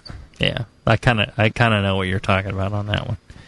I think you got the shaft on that one. I just really like that it starts out about this beer and JP went, oh Jesus Christ. Well, I did get kind of huffy. Well, because it's the same circumstances to make you feel better. Yeah. Another set of judges. All right, so he got 36 and 37 at the Blue Bonnet. Yeah. I'm telling you, I'm impressed with the Blue Bonnet judges. Yeah, I'm going to enter the Blue Bonnet now. And at the Nationals, you got a 24 or 26 and I can't work the paper here. Can't work the paper. It's advanced technology. 22. You'll be all right. Oh, okay. Yeah, 24 average. That's fine then. The specialty categories fine, up in the air. Yeah, because some of that stuff because you don't know. It really is. Who's ever had a beer like that? He can sleep tonight. Yeah, what's a classic example this is imitating? Yeah. Can you name one? I don't see it in brewing classic styles, so it must not be a valid concept. Well, and the problem with most judges in that is like, okay, they start going, well, what are you trying to do? Yeah. It's like, well, it should be less about what you're trying to do versus, all right, if you were in Belgium and somebody handed you this beer, is it a really good beer? Yeah. Do you really enjoy drinking this? Would you go, oh my God, this is one, if it was some like, really well-known brewer or brewery, would you be like, oh, this is like, next to one of the greatest beers I've ever had? This is a good point. Well, then it's a winner. I don't care what they were trying to do, all of that, writing down what you're trying to do, screw that. It should all just be in the Belgian specialty category. It should be all just totally about, I really like this beer or not. Because if... Beer information. A good point he makes. Because Beer information. What you're trying to do, what do you think I'm trying to do, stupid? I entered it in this particular category. Right. If it's a Belgian specialty, I was trying to make a Belgian specialty. Did I get really mad for no reason? Yeah, no, Okay. probably for some reason, but you did get really mad. Now, this also, Jamil, is why some of the larger commercial competitions, the GABF, the World Beer Cup, they don't award a first place in every category. Because maybe among the beers that are there, it's a fine beer, but it's not a world-class beer. Among Belgian beers, it is not an amazing, wonderful Belgian beer. So it's really a good point that just because maybe compared to the other beers in the flight, it's good, doesn't make it a fantastic beer, does it? Right, but I'll tell you, I think that's with bullshit. The size, I think it's bullshit too. Wow. I think with the size, I have personal experience about this too. With the size of competitions that are going on, and the quality of brewers, like in the United States, I'm telling you, people. They're brewers like Tommy Arthur and Vinny and all around the country that are brewing some of the greatest beers you're ever going to have in this lifetime. Agreed. And you go into competition and people say, well, it's not like my memory of X beer, and I think it's a lot of BS about. Oh, this beer is not as good, because it can't be as good. Okay. It's Which like, is no, why everyone should come visit me at the Trappist. It's a load of crap. I'm It's there like, Thursday through Sunday. Bevo, what is your personal experience with It this? has nothing to do with beer. What does it have to do with? I was in a beauty contest. There was a and I got Belgian second guy place. once. There was no first. I was so mad. I was in music competition, and I got second place, and there was no first place because they didn't think that I was good enough to be first, but I got second. You weren't a world-class... Blow me. I was good enough. I should have been first. If it makes you feel better, Bevo, you're first in Sam's competition. Okay? I don't know who's angrier, Bevo or JP, but I love it from both of them, I have to say. I think you two should keep it up. Both of you are first in all of our hearts. Thank you. I think that's For so sure. mean. Yeah, Like, okay. you're good. You're just not good enough. Well, you know what's weird is I that just don't subscribe to the everybody gets a medal philosophy. well, like in wine competitions. Well, I agree with that, though. In You know, amateur wine competition, like if there's like 100 wines in a certain category, 20 people will get a gold. Right. Which I don't understand that that's at all. a load of crap, is what that I think is. that's the opposite. There has to be a winner and a loser. No, there can be a winner, but you know, I tried. If you have a bunch of entries that are really excellent examples, Yeah. there can be only one first place. There could That's be fine. only one but there could be some that they're all really good, and the gold recognizes them as being, all right. These are excellent examples. What if the very best beer of all of the beers is still, and we're talking commercial, I guess here, is still not a world-class beer? Well, should the that's World fine. Beer Cup give that a gold because it's the that's best fine. beer? But I'll tell you this, a lot of times it's some doofus who doesn't really know anything about beer or drinkability of beer saying in that that case, it's not it's a world-class example. No, it's a panel of doofuses. Yes. And one strong doofi I see. is just bashing the hell out of something and dragging it down. Or they're all so full of themselves that they think, no, I really know good beer. And it's like, I've been to the Offenstoffen several times, and they would never serve this to me. Listen to the Prince. He knows what he's talking about. Yes, he does. But, that's the thing. There are a lot of really great beers out there, and to think that everything you're going to drink is a 30-point beer or a 35-point beer, I really pity you. You're drinking, 45 to 50-point beers, and you're recognizing them as, 30 to 35. Yeah. And that's just pathetic. Okay. It's like, there are just awesome beers. And if you were to take, a fresh example of the greatest, beers from Germany and Belgium and England and, anywhere in the world, and enter them in a competition here, they'd score in the 30s, the low to mid 30s. Because there's a lot of people that are just, they have no idea what, a great example of the style is. There are plenty who do. Sure. And, God bless them, they put a lot of effort into understanding what is really, Allah bless them, too. Look, Gordon Strong, he really understands. My friend Harold, he really understands. He really, puts a lot of effort into, seeking out, traveling around the world, understanding what, great beer is. And, God bless them, there are some people who can't pass the BJCP test, who understand what great beer is and really will recognize it off the bat. And there's plenty of people who have passed the test who, for one reason or another, they're caught up in the process of judging and and God knows what they're awarding. It's more deeper than that. It's not about the process. It's about the feeling of judging. All right, did we actually evaluate this beer, or did we just start ranting about it? We just started ranting. bitching. Yeah. So we talked about the first one, the Blue Bonnet score sheets. Again, look good. I'm impressed. Jamil, when the Blue Bonnet is judged, is that like an earlier? Is that by several months? That's March 28th, 29th. Okay, these were judged in April, I guess. Yeah, so there's. So there's a month 60 difference. to 70 days or something. But the funny thing is, on this one, you would think the Brett character would get stronger over time, right? Right. All right. So, and again, I think the Nationals are great. I think it's well done. I think everybody should enter. But nobody in the national scoring here gave any sort of indication that they detected any sort of Brett whatsoever. No acknowledgement. No sourness. They get the quad aspects, but no Brett aspects. And the finish, they didn't. How long ago was this? Detect the quad aspect. This would be in April. So the first one was in March, where they detected the Brett. They thought it was wonderful.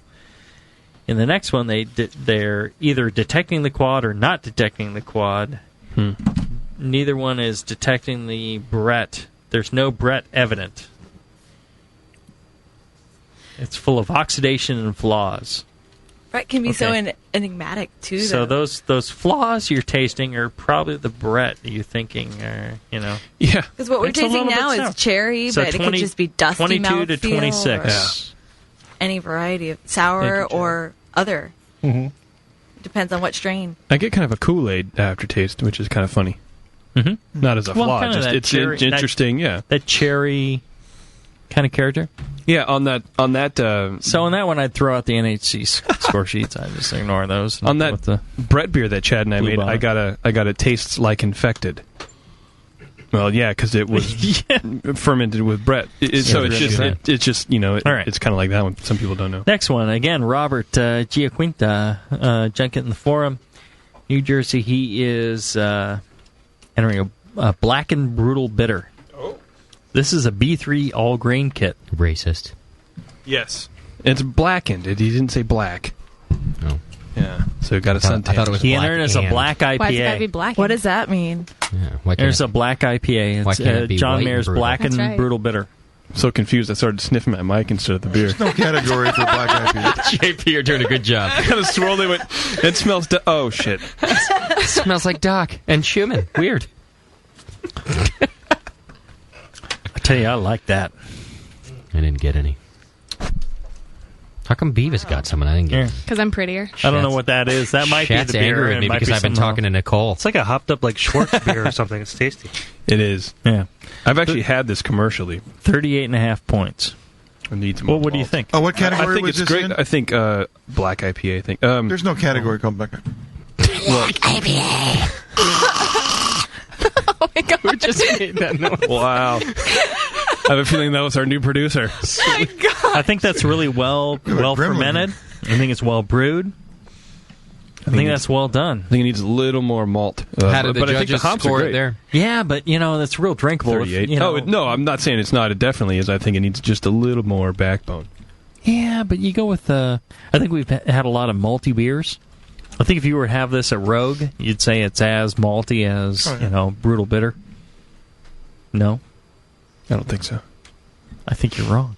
Well, I think I'm right. I think it's a teabag fight. Are you guys going to arm wrestle? No. They're going to teabag fight instead. Yeah. It's much more exciting It's to watch. kind of what we do. Yeah. You heard of Junkyard Wars? As long as I'm not involved. Junkyard Wars, oh my god, that's hilarious. Tasty, try not to laugh, okay? I won't. Don't crack your face. Well, when you say IPA, I mean, you're got to be saying, like, what, 60, 80 IBUs. Where's the IBUs in this beer? Come on. There are no IBUs in this beer. Well, I guess not none. But it's not a hoppy. JC's done. Junkyard Wars did him in. Oh, JP's one of the funniest people I know. Okay. Oh, sorry. No, I think it's IPA level. Well, we've been drinking your, Tasty's pale ale, which is like IPA level. What is that, like 100, 50 million IBUs? No, 1 billion IBUs. It's like 38 IBUs. I think this is well done. The only thing like better the beer. than 3 blades is 4 blades. It's a Gillette commercial now. I would order a 36. second pint of this beer for sure. Yeah, I'd order several. I still think it needs just to be ratcheted up a little bit more. The hot bitterness is being really well balanced by the roasted malt. Mm-hmm. Yeah, it's probably in So balance. that's what's making it seem less bitter. Yeah, it's probably balanced beer. Well, and here's the thing also. Our palates are getting blown out from like 3,000 beers that people sent in. Yeah. We're all drunk. Someone's getting blown out. Don't pour that. Is there one more? All right, we're going to take a break. We're going to do it when we come back. Okay. All right. Is that the deal? Are we done with this one? Do we need to comment on this score sheet? Big American hop flavor. It's like a roasty Pliny. This beer is what you described. This chick's awesome. Yeah. Justin, I like that comment. I always do it when I come back, too. Yeah. I think like after the anniversary. The only negative I'd have on these sheets You do. is that they didn't score it a little higher. This is a really well done beer. They didn't reference my book. The only thing wrong with this sheet is it's not my recipe. I don't see brewing classic styles. They didn't say please refer to Jamil's description. What the hell is going on here? They didn't say next At the very time least, use you could Jamil's reference book. the show or the BYO column. I don't see where this is going right for me. They didn't say. No, I think this is really. Where's my maggot column? One guy started out at Not the maggots 15, and he bumped it up. The other guy was at 39. The other guy started at 31, so he bumped it up quite a bit. Pushover. I think it's really well done. I wouldn't I think change it's a a good thing. beer. I think that's a great kit from B3. I think I think you did a great job of brewing it. I would just keep brewing it, enjoying it, and entering competitions. And if people understand or not, the specialty category, it's different enough that it will stand out. Yeah, and the it's specialty good category though, it's kind of whether you get the Jones of the judges are judging it or not. Yeah, and sometimes you get people who just they just won't accept what you tried. And I think that's what you ran into, JP. I think you brewed an excellent beer. I think you just ran Chad into, and I. I think you ran into judges that just weren't open to thinking outside the box, and you ended up with a crappy score. I think it's a crapshoot in that. You have to have a well brewed beer, and this is. And I think you might place, you might not. Just depends on what kind of situation you're getting and what you're going up against. But drinkability is key, and the judges have to be open to drinkability. So yeah, well done. Yeah, it's fine beer. All right, we've got one more beer to try. We're going to take a break, and we will do it when we come back from the break. Plus, I got a couple of things coming up for you. I've got people calling in. We've got a European Drunk of the Week trying to get through to. He's been trying to call in for an hour. He's like, listen, the sun is coming up, for heaven's sake, here in England. So we've got a couple of Drunk of the Week calls. We've got one more beer to evaluate. We've got John Foster is on the phone. Sully was trying to call in. We got a lot of things to do. Plus, I think it's going to be a fun week for Drunk of the Week. So going into the break, I will play you our voicemail montage for this week. It's just a couple of minutes long. So here you go. Take a break. We'll be right back. Enjoy this BN Army moment, the voicemail. We'll be right back. It's The Session. Hey, Justin, it's Philly Beer Geek again. Nate from Pennsylvania. You fucking douchebag. Well, you made one of our friends drive home. He shouldn't have, but you made him do it. You asshole. I fucking hate you. God damn it. Now I'm eating raw beans, like dry, dehydrated beans, just to bite you. You asshole. Die. Hot nuts. Anybody here wanna buy my nuts? I've got nuts for sale. Hot nuts. Baghole. There once was a lass from Anheuser that boasted no man could surprise her. But Bush took a chance and found Schlitz in her pants. Now the poor girl is sadder but wiser. Bill Labrat in Hollywood. What the hell is going on? Justin, I'd rather watch fucking bacteria take over my carboy instead of watching this ridiculous Sox San Francisco game. 2-0, 8th inning. Alexi Ramirez, 98 pounds of soaking wet trube, hitting a fucking home run. What the hell is that shit? I'm a Sox fan, and I'm still figuring out what the crap's going on. Oh, well, man. But other than that, that's about it. Just gonna go home and drink some homebrew. Local brewer, signing out from Chicago. Later. Justin Bobitschke. This is Andy from Philly. I'm here at Savor in Washington, D.C. with my sister Julia, McGruffus, and some guy who looks a little suspect, and he has a huge head. I assume it's Sully. We just wanted to say hey. My sister has something she wanted to say. I have absolutely nothing to say, and you just put me on the spot. She's not really a brewer, but she loves Doc and Augustina Barina, because we almost crashed the car listening to the Conical Christmas giveaway. Sully had a couple of choice comments. Hey, Justin, it's Sully. Your outgoing message, man, creeps me out. It's way too aggressive. Listen, I'm at Saver with a bunch of BNers. Send help. There's got to be trapped here. I'm taking pictures. I don't know if I'm going to make it back. Anything you can do. I got my Vespa here. I got my Gruffus here. Julia and maybe her brother Andy. And anything you can do. Send help. Send JP. No, don't send JP. Just do something, please. Just do something. Send John, please say, do something, please. Help. Yo, JP, this is Buff. We tried to be drunk of the week one week, and we're at Saver, and I'm sorry that you weren't here because this was a really good beer fest, and we missed you a lot. And we met Shauno and Steph, and BN is the best thing that ever happened to me, and my life is terrible without the BN, and I just can't take it anymore. So, cheers and toast. What's up, JP, JZ, Justin, Jay, another Jay, and Doc? I'm just sitting here finishing a bottle of Beautification. It was absolutely fantastic. But we found out that some food that goes great with this beer, try it sometime. There's some saltines, cheddar, and apples. It's great. Take a bite of that, you take a sip of the Beautification. It's fantastic. Enjoy your Memorial Day weekends, fuckers. Are you hippie? You fucking hippie?